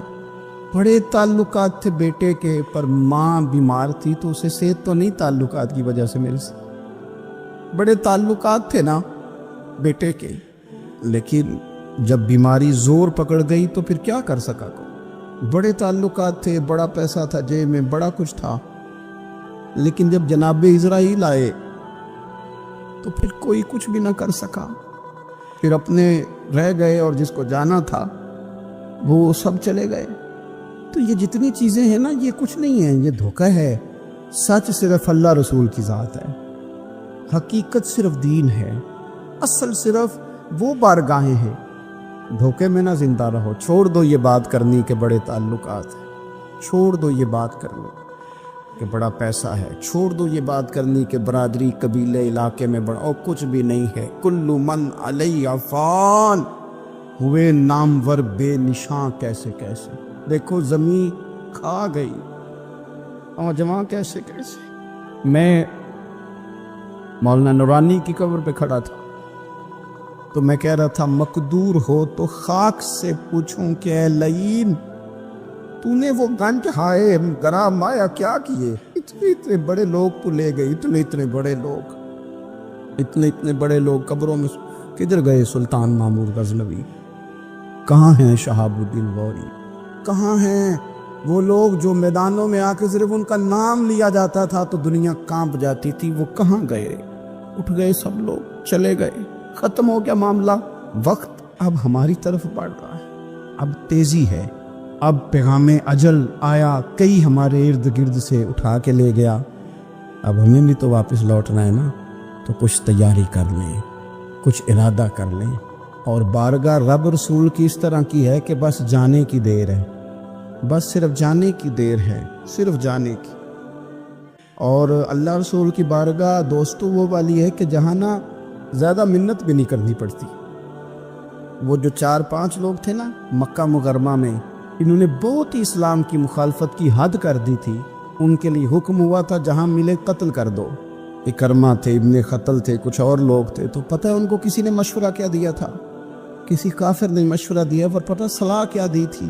اس نے کہا تھا تم نے بڑی زیادتیاں کی ہیں، بڑے بے ادب ہو، کسی صحابی کے قابو نہ آنا، مار دیے جاؤ گے، اپنی خطاؤں کے سبب سے تم مار دیے جاؤ گے، لیکن اگر کسی طریقے چھپتے چھپاتے رسول پاک کی بارگاہ میں پہنچ جاؤ نا، اگر وہاں کسی طریقے چلے جاؤ۔ انہوں نے پوچھا معافی کیسے مانگیں گے، منہ کیسے دکھائیں گے، ہم نے اتنے ظلم کیے، اتنی زیادتیاں کی، کیسے معافی مانگیں گے؟ تو کہنے والے نے کہا کہ نہیں کچھ نہیں، تم بس کہہ دینا ہم آ گئے، اس سے زیادہ تو بات ہی کوئی نہیں، اتنا ہی تو صرف کہنا ہے آ گئے، اور نہ آتے تو جاتے بھی کہتے، بس تم اتنا کہہ دینا ان العبد اذا اعترف ثم تاب تاب اللہ علیہ۔ نبی کریم علیہ السلام نے فرمایا بندہ جب آ کے کہتا ہے نا یا اللہ میں بھول گیا تھا، غلطی ہو گئی، ان العبد اذا اعترف، مان جو گیا ہوں، مان جو گیا، غلطی ہو گئی، جب کہتا ہے نا میں بھول گیا، ثم تاب، پھر وہ توبہ کرتا، تاب اللہ علیہ، اللہ دیر کرتا ہی نہیں، فوراً توبہ کو قبول فرما لیتے۔ ہمارے ہاں نا کچھ لوگ تو تباً سخت ہیں، اللہ معاف فرمائے، اور کچھ رد عمل کے طور پر سخت ہو گئے، کچھ باتیں دلوں میں بیٹھ گئی ہیں جنہوں نے طبیعتوں کو سخت کر دیا ہے۔ کبھی کہیں آپ بہو سے کہ چلو بوڑھی ساس سے اگر کبھی کو بات سخت نکل گئی ہے تو معاف کر دے، وہ تیار نہیں ہوتی، وہ کہتی ہے تمہیں پتہ نہیں میرے ساتھ کیا کچھ ہوا۔ کبھی ساس سے کہا جائے نا چلو بھول گئی تھی بچی تو آپ درگزر کر دیں، تو کہتے تمہیں پتہ نہیں میرے اندر سختی کتنی آ گئی ہے، دکھ کتنے بیٹھ گئے۔ ہم نا طبیعتوں میں سختی کر بیٹھے، ہمارے دل دھڑکتے ضرور ہیں لیکن صرف اپنے بچوں کے لیے، ہمارے سینوں میں درد اٹھتا ضرور ہے لیکن صرف اپنوں کے لیے۔ ہم نے نا 2 4 5 6 باتیں جمع کر کے ان پر پورا ذہن بنا کے سخت ہو گئے ہیں، طبیعتیں سخت ہیں، دل سخت ہیں۔ میرے نبی پاک صلی اللہ تعالی علیہ وسلم نے فرمایا، یہ حدیث مسلم شریف میں موجود ہے، فرمایا جنت میں وہ لوگ داخل کیے جائیں گے جن کے دل چڑیوں کی طرح نرم ہیں، نرم دل کے لوگ، معاف کر دینے والے، جلدی مان جانے والے۔ ایک صاحب تھے اپنے بھائی سے ناراض ہو گئے اور انہوں نے رشتے سے انکار کر دیا، پہلے ان کے بیٹے کی وہیں پہ نسبت تھی، انکار کر دیا۔ کئی لوگوں نے ان سے کہا، میں نے بھی کہا، تو وہ کہنے لگے پیر صاحب عزت بڑی کرتا ہوں آپ کی لیکن میں مرد ہوں، ایک دفعہ نہ کر دوں تو پھر ہاں نہیں کیا کرتا۔ تو میں نے اس صاحب سے کہا، میں نے کہا یوں نہ کر، اگر صبح قیامت تیرے بارے میں کوئی سخت فیصلہ آ جائے اور رب کو منانا ہو کسی مقام پر تو کیا کہے گا؟ بہانے بنا بنا کے ہم سخت ہو گئے، دل اتنے سخت پتھر کر لیے، میں فلاں ہوتا ہوں جی، میں نہیں دوبارہ کسی کی سنتا۔ اور خدا کے بندو، میرے نبی پاک علیہ السلام نے فرمایا مومن تو اس طرح ہوتا ہے جس طرح اونٹ کے ناک میں نکیل ہوتی ہے، بٹھا دو تو بیٹھ گیا، اٹھ جاؤ تو اٹھ گیا۔ اور حضور نے فرمایا وہ لوگ جو بہت بد اخلاق ہیں، جھگڑالو ہیں، فسادی ہیں، سخت دل ہیں، وہ لوگ جنت میں نہیں جائیں گے۔ جو جھگڑے کرتے پھرتے جھگڑالو لوگ ہیں۔ عزیز دوستو، اپنی زندگی کے اندر طبیعت میں نرمی، اگر طبیعت نرم ہو گئی نا جی، مزاج میں نرمی آ گئی، تو پھر آپ محسوس کریں گے کہ آپ معاف کرتے بھی جلدی ہیں اور معافی دیتے بھی جلدی ہیں۔ پھر آپ کے تعلقات بچیں گے، آپ کی نسبتیں بچیں گی، آپ کے بہت سارے رشتوں میں قربت آئے گی، ٹوٹیں گے نہیں۔ ایک تو دل نرم کرے، کسی شخص کے بارے میں دل میں کوئی بات ہے تو اسے معاف کرے اور معافی دے۔ کچھ لوگ بالکل ٹھیک ٹھاک ہوتے ہیں، کوئی ناراضگی نہیں ہوتی، لیکن آپ نے بچی کی شادی کا کارڈ دیا نہیں تو فوراً ناراض ہو جاتے. اور پھر آپ سمجھا رہے ہیں، قائل کر رہے ہیں، وہ تیار ہی نہیں ہے قائل ہونے کو. سنو اور اس حدیث کو یاد رکھنا. نبی پاک صلی اللہ تعالیٰ علیہ وسلم نے فرمایا جس کے پاس اس کا بھائی عذر لایا، بھائی معافی مانگنے آیا اور پھر اس نے معاف نہ کیا، اللہ کے حبیب فرماتے میرے حوض کوثر پہ نہ آئے. تو سخت ہو کے بیٹھ گیا ہے، تو کہتا ہے میرے سے پہلے سنے، میں آپ کو بتاؤں اس نے میرے ساتھ کیا کیا. اور ٹھہر جا، اگر حساب کتاب کے بعد معافی والا اصول رکھ لیا جائے کہ پہلے حساب کتاب ہوگا، غلطیوں کا مداوع ہوگا، پھر معافی ہوگی، تو یہی حساب اگر رب کریم بندوں کے ساتھ کرے تو پھر میں اور آپ کدھر جائیں گے. تو اس سادی بات پہ آ جاؤ نا، تو 2 جملوں میں حضور نے سمجھائی ہے.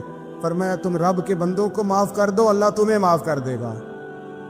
تو آج کی شب سے پہلے، آج کے دن سے پہلے اپنی طبیعت کے اندر ایسا ذوق لائیں، ایسی طبیعت لائیں کہ ہم نے معافی دینی بھی ہے اور معافی لینی بھی ہے. بعض اوقات ہم رسم ادا کرتے ہیں شب برات سے پہلے، یہ سوشل میڈیا پہ چل گیا، فلانے کو فلان کہہ دیا، اگر کوئی کبھی ہوئی نا تو معاف.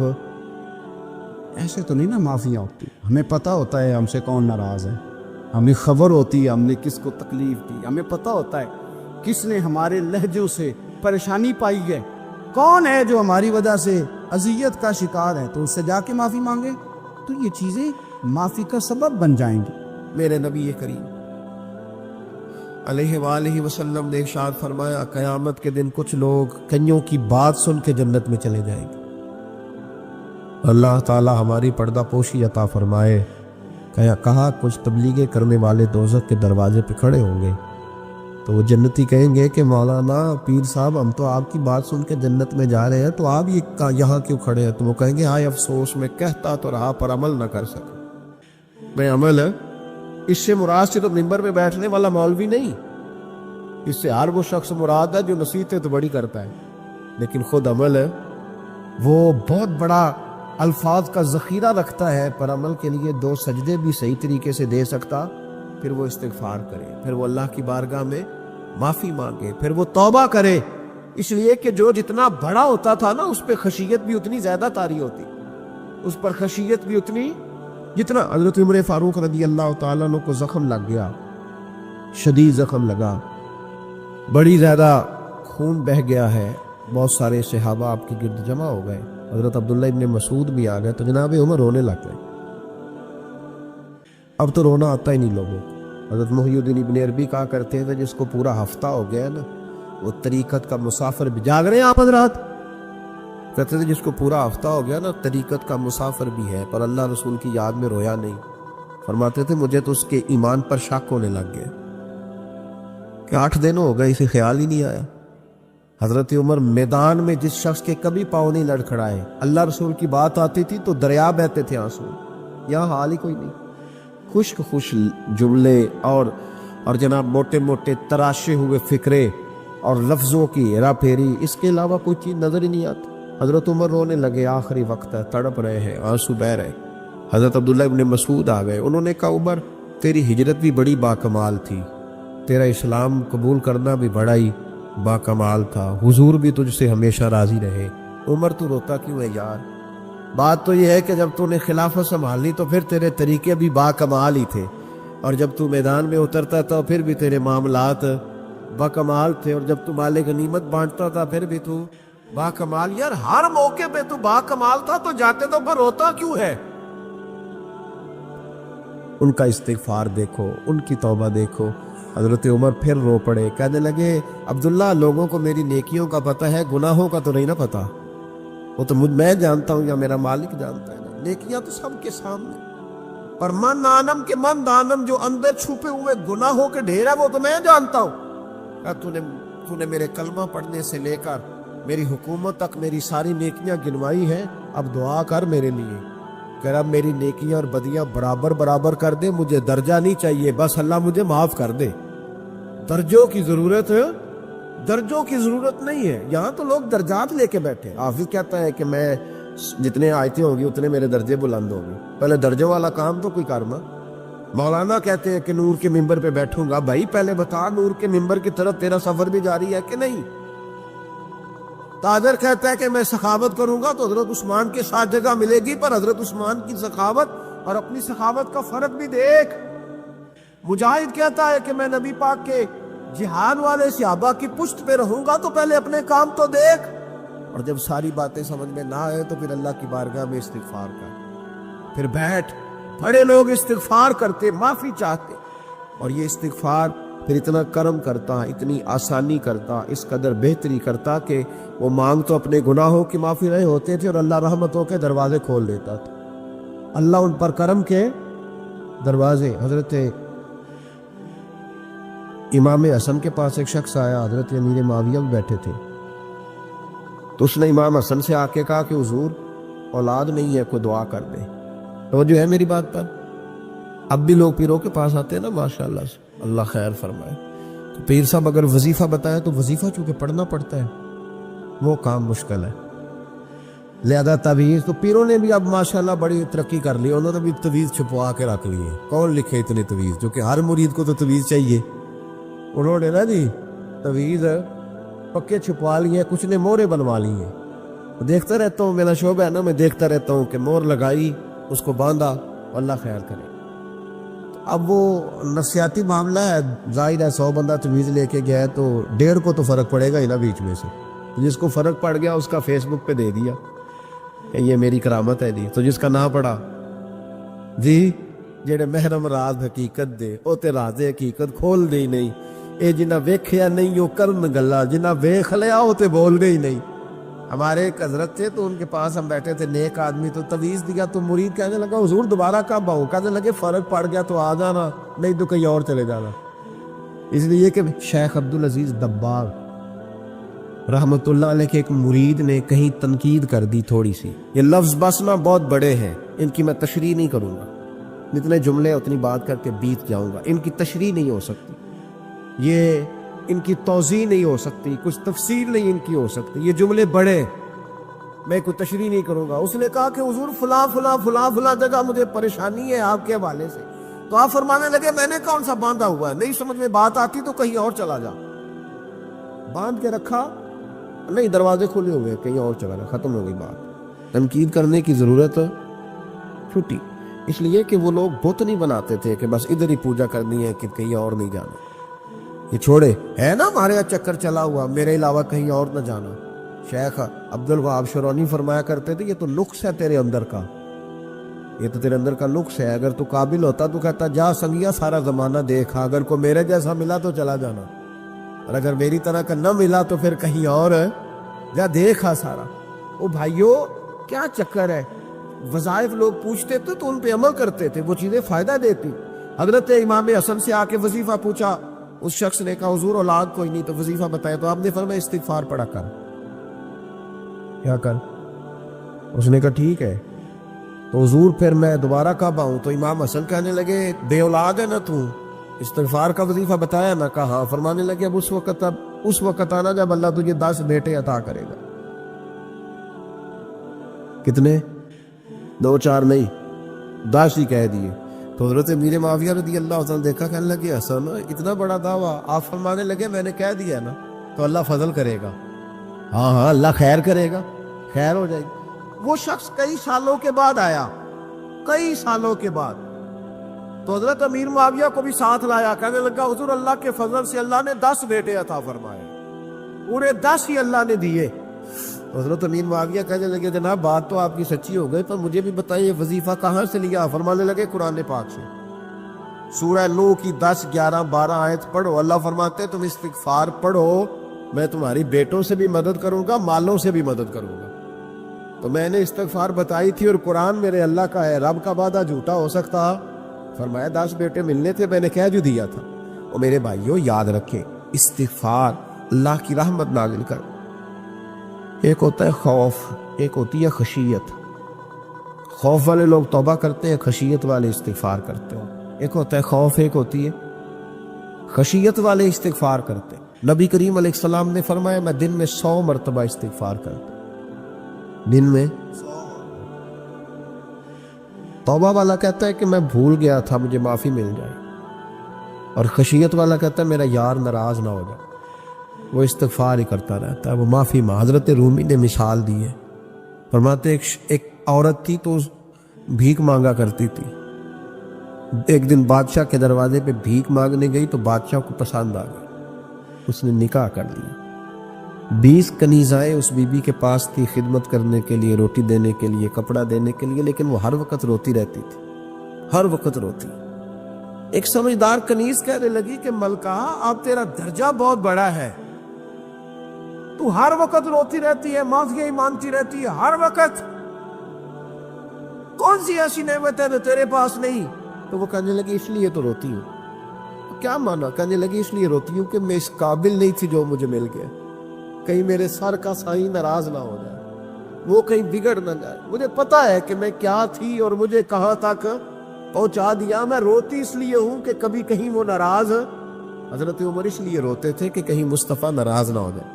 حضرت ابو بکر اس لیے تڑپتے تھے کہ کہیں اللہ کا فضل روٹھ نہ جائے. یہ جو مولا علی اپنے کمرے میں بیٹھ کے زور زور سے استغفار پڑھتے تو اس لیے نہیں کہ بڑے پاپ تھے جن کی معاذ اللہ معافی مانگتے تھے، اس لیے کہ رب رسول کہیں ناراض نہ ہو. خشیت تھی کہ جہاں ہم پہنچے ہوئے کہیں وہاں سے واپس. استغفار بندے کی اللہ سے صلح کرا دیتا ہے، بندے کی رب سے صلح ہو جاتی ہے جب استغفار. دیکھیں نا، بڑی سادی سی بات ہے کہ دو بھائی ناراض ہو تو بڑا کہتا ہے اس نے میری بے ادبی بڑی کی، تو چھوٹا اگر پاس آ جائے اور پیر پکڑ لے کہ چل یار معاف کر دے، تیرا بھائی نہیں. پتہ کیا ہوتا ہے؟ صرف معافی نہیں ملتی، ہاں صرف معافی نہیں. چھوٹے نے بے ادبی کر دی، بڑے کو تکلیف ہوئی، بات جب آگے بڑھی نا تو بڑے نے شکوہ کیا. جب لوگوں نے چھوٹے کو سمجھایا تو چھوٹا جب معافی مانگتا، ادھر دیکھو میری طرف، جب چھوٹا معافی مانگتا ہے نا اٹھ کے جاتا ہے اور بڑے کے پیر پکڑتا تو نرا معاف نہیں کرتا، بڑا رو بھی پڑتا ہے، بڑا رو بھی پڑتا ہے. اور وہ کہتا ہے کہ وہ میں اور تو اماں کے پاس اکٹھے بیٹھتے، ایک باپ کی موٹر سائیکل پہ اکٹھے بیٹھتے، تو تیرا اور میرا رشتہ یار تو نے یہ کیوں؟ وہ جو آنسو نکلتے ہیں نا، وہ درد ہوتا ہے، وہ کیف ہوتا ہے، وہ سوز ہوتا ہے، وہ لذت ہوتی ہے، وہ پیار ہوتا ہے. رب کہتا ہے تو معافی مانگ، انہو کان غفارا، تو معافی مانگ، میں تجھے معاف بھی کروں گا، تیرے اوپر رحمت بھی فرماؤں گا، تیرے اوپر کرم نوازی بھی کروں گا، تجھے نواز دوں گا، تجھے عطا کروں گا. حضرت موسیٰ کلیم اللہ علیہ السلام کا زمانہ مبارکہ تھا، قحط پڑ گیا، بارش نہیں ہوتی. ہم لوگ نا اب تو خیر ہمارے پاکستان میں تو ٹیبل ٹاک ہوتی ہے، ٹاک شو ہوتے ہیں. ہمارے یہاں تو پتہ کیا جاتا ہے کہ بارش ہو کیوں نہیں رہی، اور اس پہ یہ ہوتا ہے کہ دھواں بڑا چڑھ گیا ہے، حالات بڑے خراب ہیں، فلاں ایسے ہو گیا قحط کا. ہم تو اسباب تلاش کرتے رہتے ہیں نا جی، فوگ بہت زیادہ ہے، فلاں چیز ایسے ہے، فلاں چیز ایسے، ہم تو یہ تلاش کرتے رہتے ہیں. وہ لوگ یوں نہیں کرتے تھے، وہ سیدھے جا کے مصلوں پہ بیٹھتے تھے، اس لیے کہ وہ کہتے تھے جب رب چاہتا ہے تو پھر کوئی چیز کسی چیز کو روک سکتی، اور سیدھے مصلے پہ بیٹھتے. اعلیٰ حضرت فاضل بریلوی رحمۃ اللہ علیہ کے پاس ایک مولانا محمد حسین آئے، وہ فلکیات کے بڑے ماہر تھے. تو اعلیٰ حضرت نے فرمایا ذرا ستاروں کا حساب لگا کے دکھاؤ بارش کب ہوگی. کہنے لگا پورا مہینہ تو نہیں ہوگی. تو اعلیٰ حضرت رحمۃ اللہ علیہ فرمانے لگے کہو کہ میرا علم کہتا ہے مہینہ نہیں ہوگی، اللہ چاہے تو ابھی ہو سکتی ہے. کہنے لگا جی وہ تو ٹھیک ہے پر میرا علم، وہ جیسے روز لوگوں نے پیر نیٹو سے شاہ صاحب نہیں کھولے ہوتے کہ بارش کب آئے گی، اور اس کی طرف نہ دیکھ، مصلے پہ بیٹھ، مہربانی کر مصلے پہ بیٹھ، اللہ کی بارگاہ میں حاضر ہو، اسے معافی مانگ، اسے منا تاکہ وہ رحمت کی بارش. کہنے لگا جی میرا علم کہتا ہے. تو اعلیٰ حضرت فرمانے لگے پھر وہی بات، تو کہہ اللہ چاہے تو بارش ابھی، لیکن یہ جو اڑ گئے ہیں نا بیچارے، یہ اڑ ہی گئے ہیں، یہ جہاں الجھ گئے ہیں وہاں یہ لوگ الجھ گئے. اللہ ہمیں الجھنے سے محفوظ فرمائے. تو اعلیٰ حضرت اٹھے تو فرمایا ٹائم کیا ہوا ہے گھڑی پہ؟ کہنے لگا جی 12. تو اعلیٰ حضرت نے گھڑی گھمائی، اب کیا بج گیا؟ کہنے لگا 4 بج گئے. فرمانے لگے بج گئے نا 4. کہنے لگا جی آپ نے گھڑی گھما جو دی ہے. فرمانے لگے اللہ بھی جب چاہے تو ستارے گھما دیتا ہے، اللہ بھی ستارے گھما دیتا ہے بارش. کہنے لگا جی وہ تو ٹھیک ہے پر مہینہ نہیں ہو سکتی. اڑا ہوا بندہ، اس کا کوئی علاج ہے جو اڑ جو جائے؟ اس کے لیے قرآن کہتا ہے وَإِذَا خَاطَبَهُمُ الْجَاهِلُونَ قَالُوا سَلَامًا، اسے سلوٹ کرو دور سے، اسے کہو تو جان اور تیرا. کہنے لگا جی ہو نہیں سکتی پورا مہینہ. فرمانے لگے یار تو جا اپنا کام کر. وہ شخص کہتا ہے میں نے دروازہ کھولا اعلیٰ حضرت کا، کمرے سے باہر نکلا تو تیز بارش ہو رہی تھی، واپس آیا تو میں نے کہا احمد رضا یہ عقیدہ کہاں سے لیا ہے؟ فرمایا دروازہ مصطفیٰ سے لیا ہے صلی اللہ علیہ وسلم۔ تو یاد رکھیں کہ اللہ کو منانا چاہیے، استغفار کرنا چاہیے، اس کی برکات۔ حضرت موسیٰ ساری قوم کو لے کے نکل گئے، آؤ بھائی میدان میں اللہ کی بارگاہ میں استغفار کریں اور بارش کا سوال کریں، بارش مانگے۔ جب باہر نکلے دیر تک دعائیں ہوتی رہیں تو حضرت موسیٰ علیہ السلام کو رب کریم نے وہی فرمائی کہ موسیٰ آپ کی قوم میں نے ایک شخص ہے جس کو 40 سال ہو گئے نافرمانی کرتے، اس نے رب سے صلح نہیں کی۔ کتنے لوگ ہیں؟ ایک، اور 40 سال سے وہ نافرمان ہے، اس کو مجمع سے نکال دو بارش ہو جائے گی۔ اگر اس گناہگار کی وجہ سے بارش رک جاتی ہے اور جہاں دروازے کھلے ہوئے ہوں، جہاں تنہائیاں خوفناک ہو، اور جہاں تباہی اتری ہوئی ہو، اور جہاں لوگ کروڑوں روپیہ مال ہڑپ کر گئے ہوں، اور جہاں علماء کو ہاتھ کڑیاں لگا کے ٹھنڈی زمینوں پہ لٹا دیا جائے اور قوم کہہ رہی ہو اچھا ہوا اچھا ہوا، اور لوگ پھبتیاں اڑا رہے ہوں، مذاق کر رہے ہوں، تو پھر اس قوم پہ کس طرح کر کے فضل الہی۔ اور یہ مولوی کا معاملہ نہیں، یہ تو ممبر رسول کا معاملہ ہے۔ میرے مصطفیٰ نے یہ نہیں کہا پیر میرا وارث ہے، حضور نے فرمایا عالم میرے دین کے وارث ہے۔ ہاں حضور نے فرمایا جس نے عالم کے چہرے کا دیدار کیا سمجھے میں نے اپنے نبی کی زیارت کی ہے۔ لیکن یہاں تو خیر یہ عنوان نہیں، ورنہ میں اس پر جاتا۔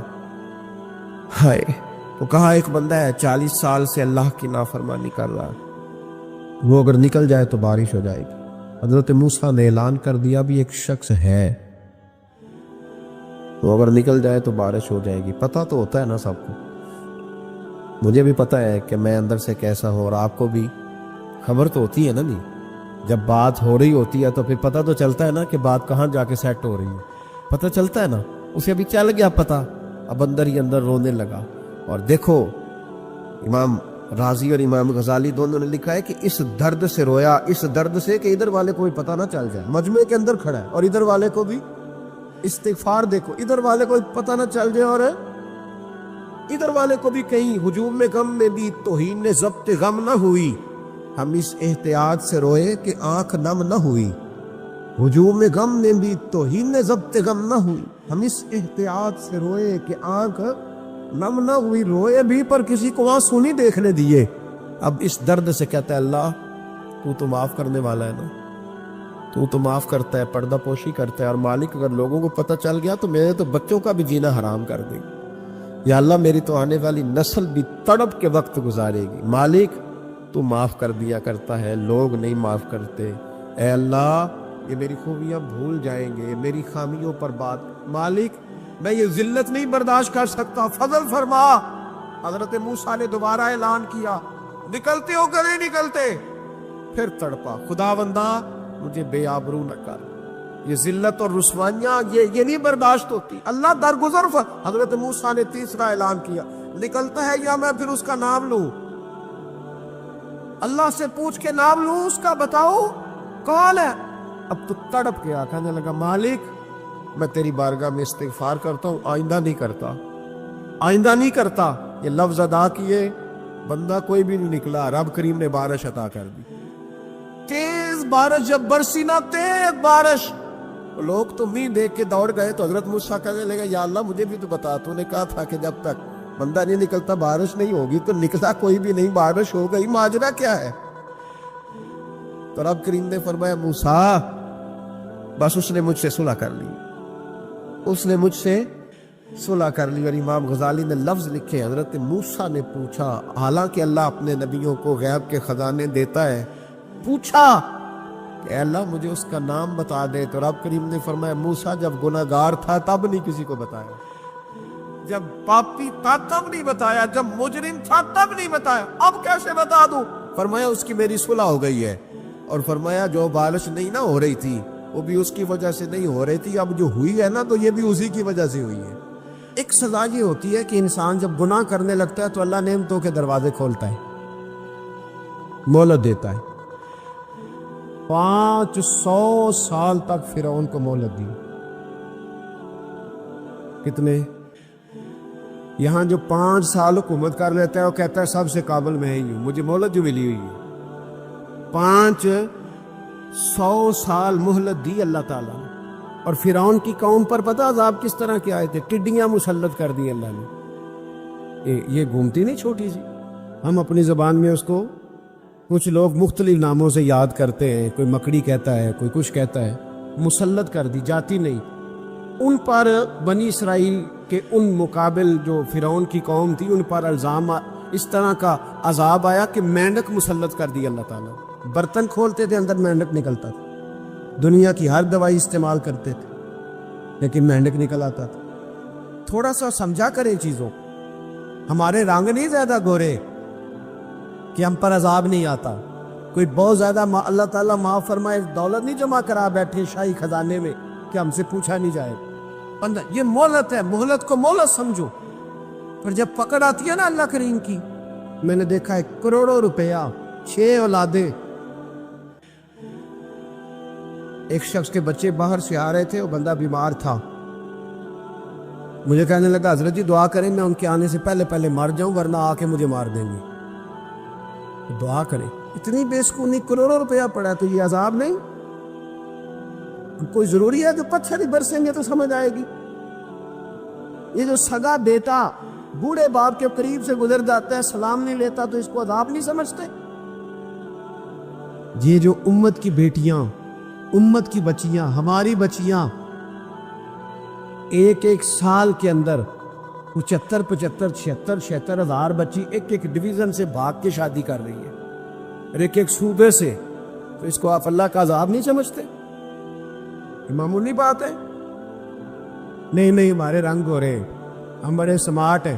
1500 سال مہلت دی نوح علیہ السلام کی قوم کو۔ کتنے سال؟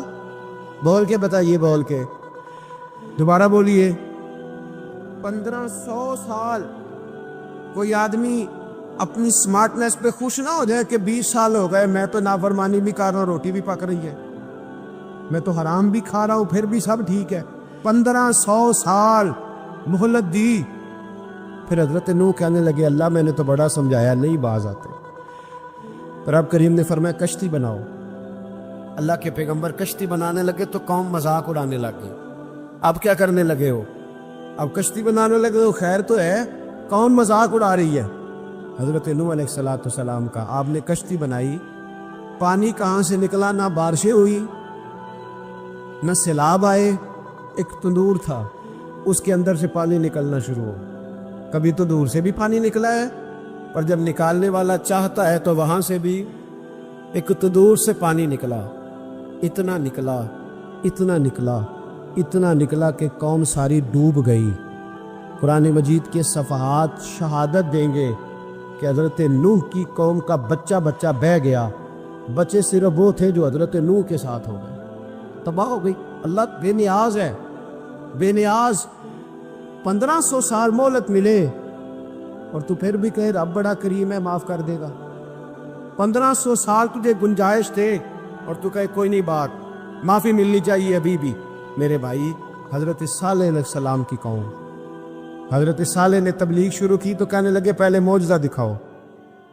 جی آج تو نہ لوگ معجزے مانگتے، آج بھی لوگ کرامتیں اور معجزے، اللہ معاف کرے، جو چیزیں معجزہ تو ہو نہیں نہ سکتا لیکن آج بھی لوگ، آپ یقین کریں، کہتے ہیں یہ بڑی نمازیں پڑھتا ہے تو پھر بخشا کیوں نہیں گیا، پھر کیوں نہیں منو سلوا کیوں نہیں اترا اس پر، پھر میں بھی اسی طرح ہی ہوں، کیا اس کے اندر خوبی آ گئی؟ مولوی بھی ویسے ہی ہے، سوری بھی ویسے ہی ہے، لوگ مان نہیں رہے، لوگ دلیلیں مان نہیں رہے، ابھی بھی لوگ بحث نہیں کرتے، کیا فرق آ جائے جی، ویسے ہی ہیں سارے۔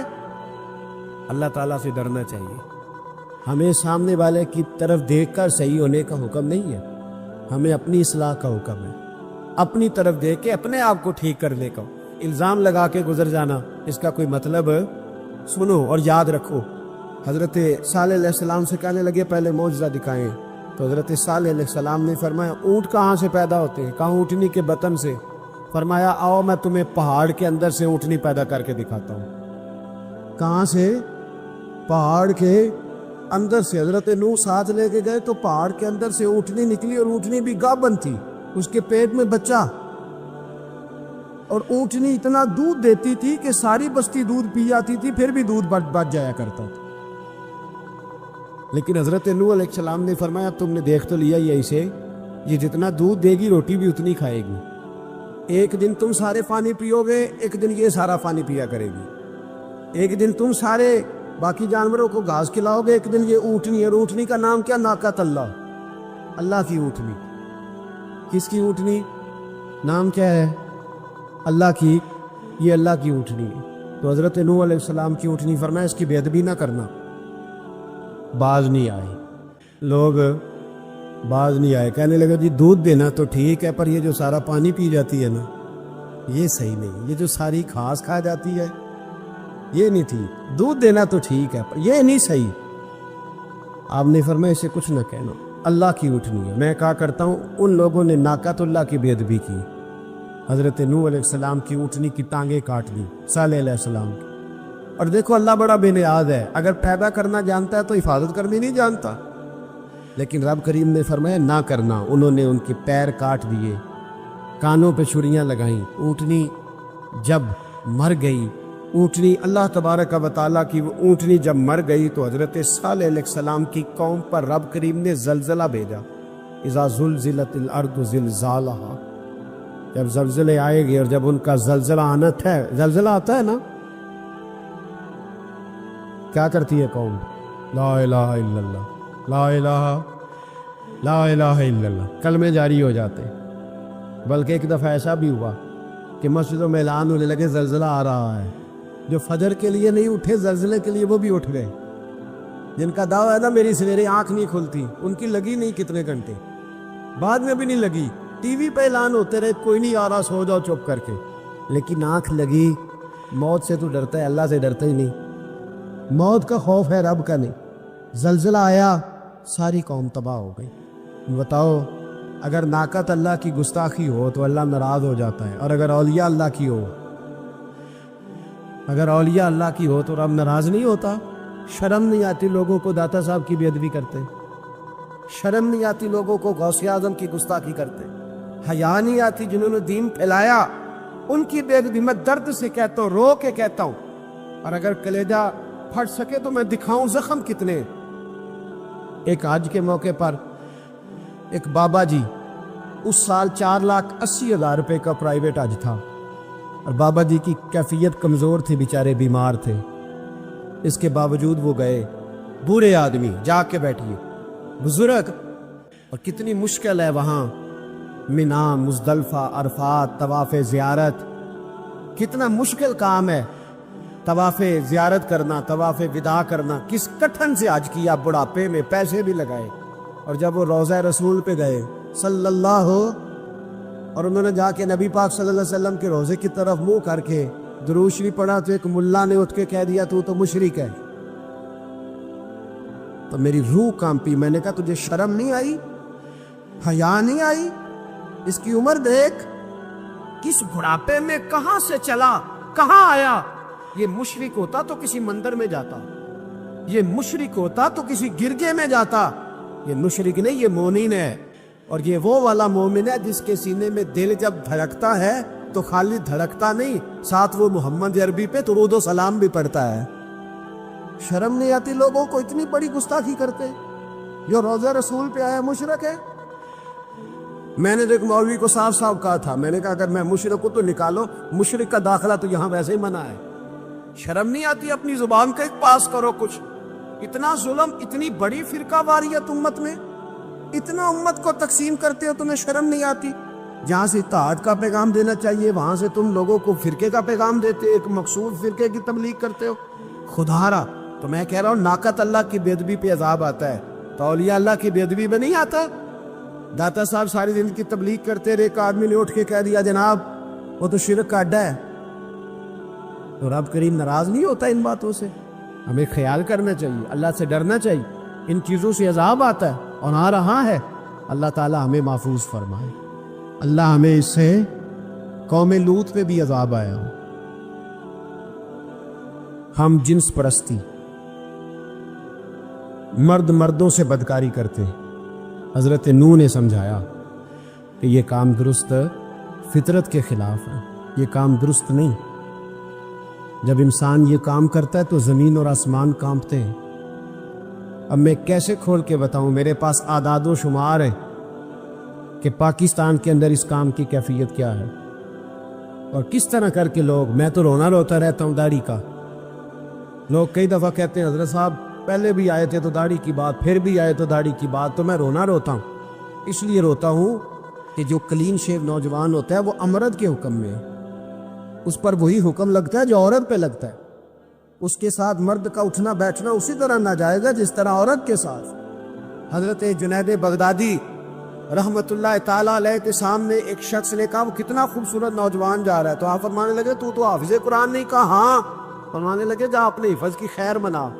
وہ شخص کہتا ہے میں نے اس بغیر داڑھی والے کلین شیو نوجوان کو بری نظر سے دیکھا، مجھے قرآن پاک ہی بھول گیا، سارا قرآن پاک بھول۔ اور کتنے سال میں دعائیں کرتا رہا، بیت اللہ کے طواف کرتا رہا، میں یاد بھی کرتا تو نہیں ہوتا۔ کیسے اب تو ہمارا نعت کہاں بیوٹی پارلر سے ہو کے آتا ہے، ہم کسی اور کو کیا پیغام دیں؟ وہ پیغام، وہ نظام، وہ طریقہ کار جس کا حکم تھا شریعت میں۔ قوم لوط پر عذاب آیا، صحیح بیٹھتے ہوں گے بچے جو موٹر سائیکلوں پہ بیٹھتے ہیں۔ میں نے گجرانوالہ کی سڑکوں پہ بچوں کو، نوجوانوں کو جو تماشے کرتے سر عام دیکھا ہے تو مجھے ڈر لگتا ہے۔ اور کوئی روکنے والا نہیں، شغل ہو رہا ہے، ہنس رہے ہیں، اور سامنے عورتیں بھی ہے، سب ہو رہا۔ کتنی تکلیف کی بات۔ حضرت نوح کی قوم یہ کام کرتی تھی، قرآن پاک نے بیان کیا ہے۔ حضرت نوح نے سمجھایا، فرمایا رب کریم نے تمہیں اپنی خواہش پوری کرنے کے لیے جائز طریقہ عطا فرمایا ہے، عورتوں سے نکاح کرو، اور اس نکاح کی برکت سے جو اللہ تمہیں اولاد دے گا اس کو اللہ تبارک و تعالیٰ تمہارے لیے باعث بخشش بھی فرمائے گا۔ لیکن جب قوم نہ مانی تو جو قوم لوط کا عمل کرے اس کا علاج قرآن نے بیان فرمایا کہ آسمان سے پتھر برسیں گے، پھر پتھر برسے اور جن کے بڑے بڑے اچھے دماغ تھے ان کے دماغ چکنا چور کر دیے گئے، تباہ کر دیے گئے، ان کے دماغ زمین پر بچھاڑ دیا گیا۔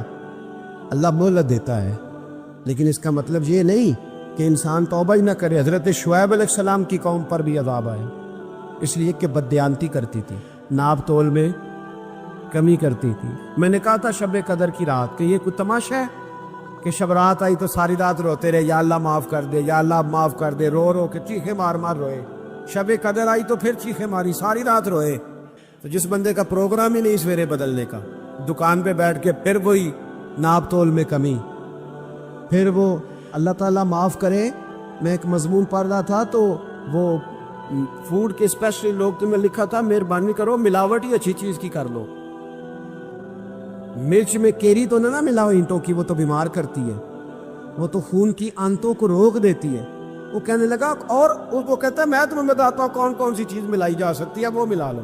خدا را اس قوم پہ رحم کرو، مہربانی۔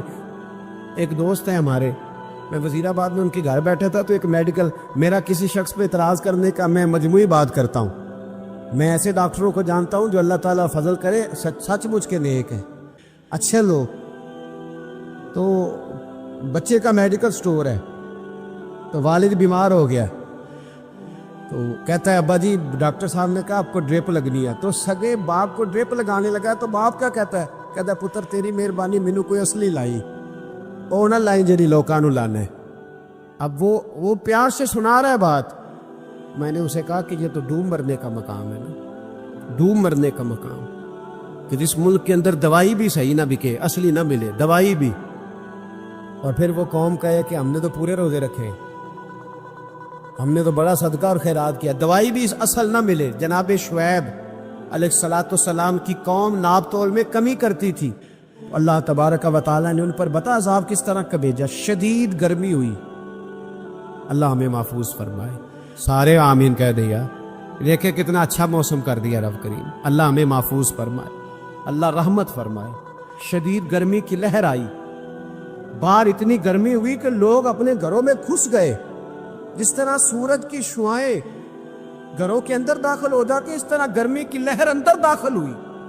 اور جس طرح کسی کو آگ لگ جائے تو وہ آدمی اچھلتا کودتا ہے نا، اس طرح یہ لوگ اچھلنے لگے اور اچھل کود کے مر گئے۔ جرم کیا تھا؟ ناپ تول میں کمی کرتے۔ حضرت داؤد کی قوم بھی تباہ ہوئی۔ جرم کیا تھا؟ ہفتے والے دن مچھلیاں نہیں پکڑنی تو یہ پکڑتے تھے۔ حکم ہے نا مسلمان کو نماز کے ٹائم کوئی اور کام نہیں کرنا، نماز پڑھنی ہے۔ میرا خیال ہے مسلمان تو فٹافٹ آ جاتے ہیں، سارے پہنچ جاتے ہیں نا مسجدوں میں۔ ہلکا ہلکا بول رہے ہیں آپ، کیوں نہیں پہنچتے؟ اگر حضرت سیدنا، اور پتہ انہیں سزا کیا ملی؟ اللہ نے فرمایا اس ٹائم عبادت کرنی ہے، کام نہیں کرنا، وقت نہیں ہوئے کام کا۔ انہوں نے مچھلیاں پکڑی، 12,000 لوگ تھے۔ پتہ ہے مالک نے سزا کیا دی؟ بندر بنا دیا اللہ کریم۔ قرآن مجید کا پہلا سپارہ پڑھے، فَجَعَلْنَاهَا نَكَالًا لِمَا بَيْنَ يَدَيْهَا وَمَا خَلْفَهَا۔ اللہ فرماتے ہیں پچھلوں کے لیے بھی عبرت بنا دیا، بعد والوں کے لیے بھی عبرت، نشان عبرت بنا دی۔ بندر بن گئے، اور جو ان کے دوست جو بچ گئے تھے ان کے پیر چومتے تھے، روتے تھے۔ 3 دن بندر بن کے زندہ رہے، پھر اللہ نے سب کو اجتماعی موت دے دی۔ اگر مسلمان سے اللہ کہے کہ نماز کے ٹائم کاروبار نہیں، جمعے کے ٹائم کاروبار، تو مسلمان کہتا ہے نہیں مجھے مہلت ملی ہوئی ہے۔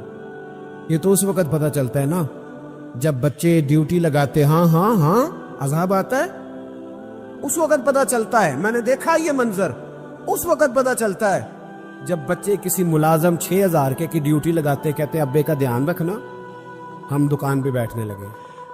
پھر اسے سمجھ آتی ہے اگر میں نماز کے ٹائم مسجد میں ہوتا تو آج میری اولاد میری خدمت میں ہوتی۔ میں نماز کے ٹائم مسجد نہیں گیا تو بچوں نے 6,000 کا ملازم بٹھایا ہے، ابا جی کا خیال رکھ، ایک نرس بلائی ہے، تو خیال رکھ۔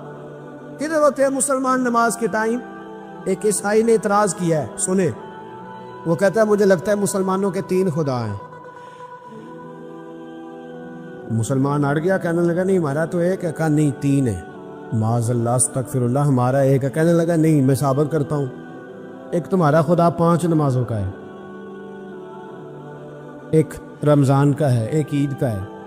لگتا ہے معاذ اللہ عید والا زیادہ تگڑا ہے، تم زیادہ آتے ہو۔ رمضان والا لگتا ہے اس سے کچھ کمزور ہے، تم تھوڑے آتے ہو۔ اور 5 نمازوں والا شاید سب سے کمزور ہے۔ بات عقل کی ہے کہ نہیں؟ اس نے اعتراض ٹھیک کیا تو مسلمان کو چاہیے نا خیال کرے۔ ایک یہودی نے لکھا تھا، اس نے کہا تھا جس دن مسلمانوں کی تعداد فجر کی نماز میں اتنی ہو گئی جس دن جتنی جمعے میں ہوتی ہے، اس دن نہ کوئی یہودی سازش کرے گا نہ کوئی عیسائی تلوار نکالے گا۔ شرط یہ ہے کہ یہ اسی طرح فجر پڑھنے ہیں جس طرح جمعہ پڑھنے آتے ہیں، تو پھر کوئی شخص بھی ان کو کسی جگہ شکست دے سکتا تو اپنے ہمارے گناہ ہمیں پریشان کرتے۔ یہ جتنی آزمائشیں ہیں ان کے پس منظر میں گناہ ہیں۔ ہماری زندگی کے اندر جتنی تکلیفیں، ہماری پریشانیوں کا سبب ہم خود ہیں۔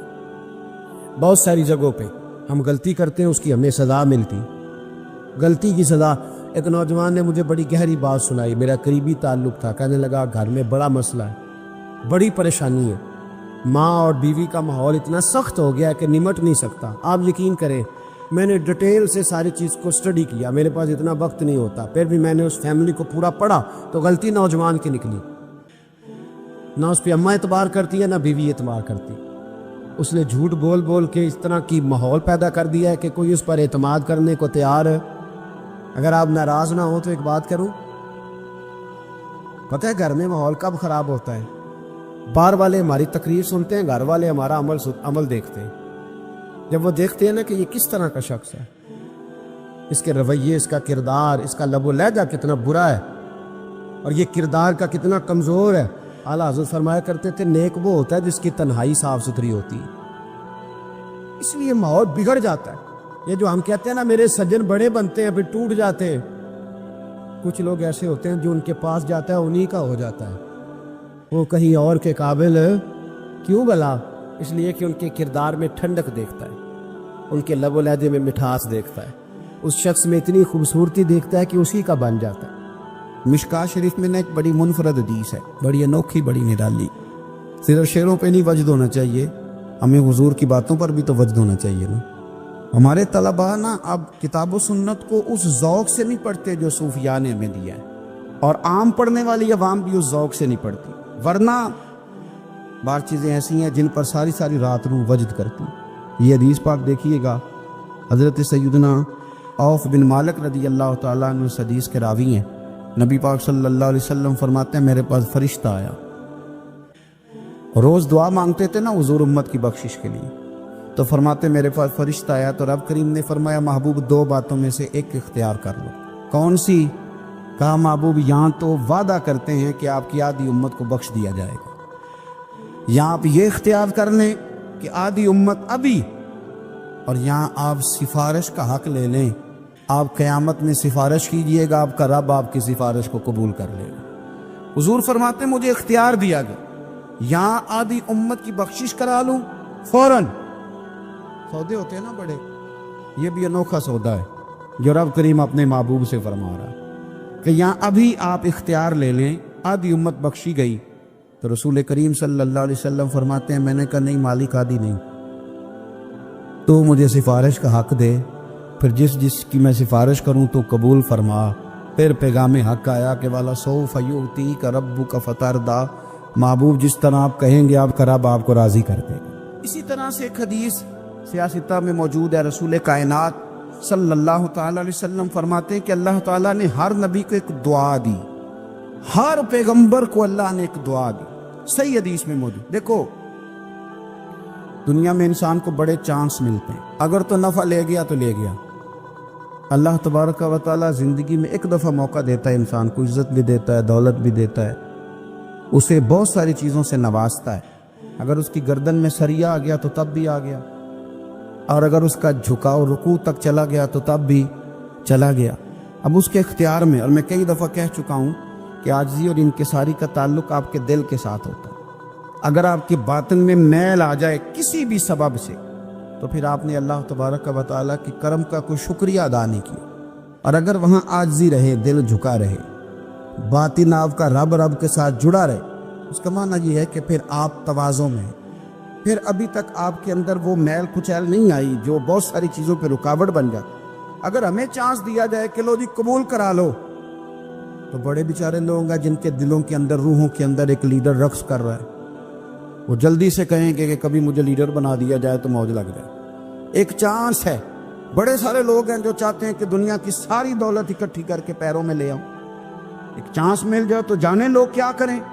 نبی پاک صلی اللہ علیہ وسلم فرماتے ہیں، حضور کی تو ساری دعائیں قبول ہیں نا، فرماتے ہیں ہر پیغمبر کو اللہ نے ایک دعا دی، ہر پیغمبر کو کہ محبوب مانگ لیں، جو مانگیں گے دیا جائے گا. یہ یقینی قبولیت کی دعا ہے. حضور فرماتے ہیں مجھے بھی رب نے اجازت دی کہ محبوب ایک دعا کی اجازت ہے، آپ جو مانگیں گے نا قبول کیا جائے گا، مانگ لیں. یعنی رب کریم نے فرمایا، خزانوں قدرتوں کے مالک نے فرمایا حبیب جو مانگو گے دے دوں گا، مانگ لے. تو حضور فرماتے ہیں میں نے کہا اللہ میری دعا کو محفوظ کر لے، تو میری دعا محفوظ کر دے، میں قیامت کے دن اپنی امت کے لیے مانگوں گا. وہ جو ہر نبی کو چانس ملا تھا کہ ایک دعا، میں نے کہا تھا پھر کہتا ہوں، اور رحمت کی امید کرتے ہوئے کہتا ہوں کہ دوزخ میں میں تو کیا میرا سایہ نہ جائے گا، کیونکہ رسول پاک سے دیکھا نہ جائے گا.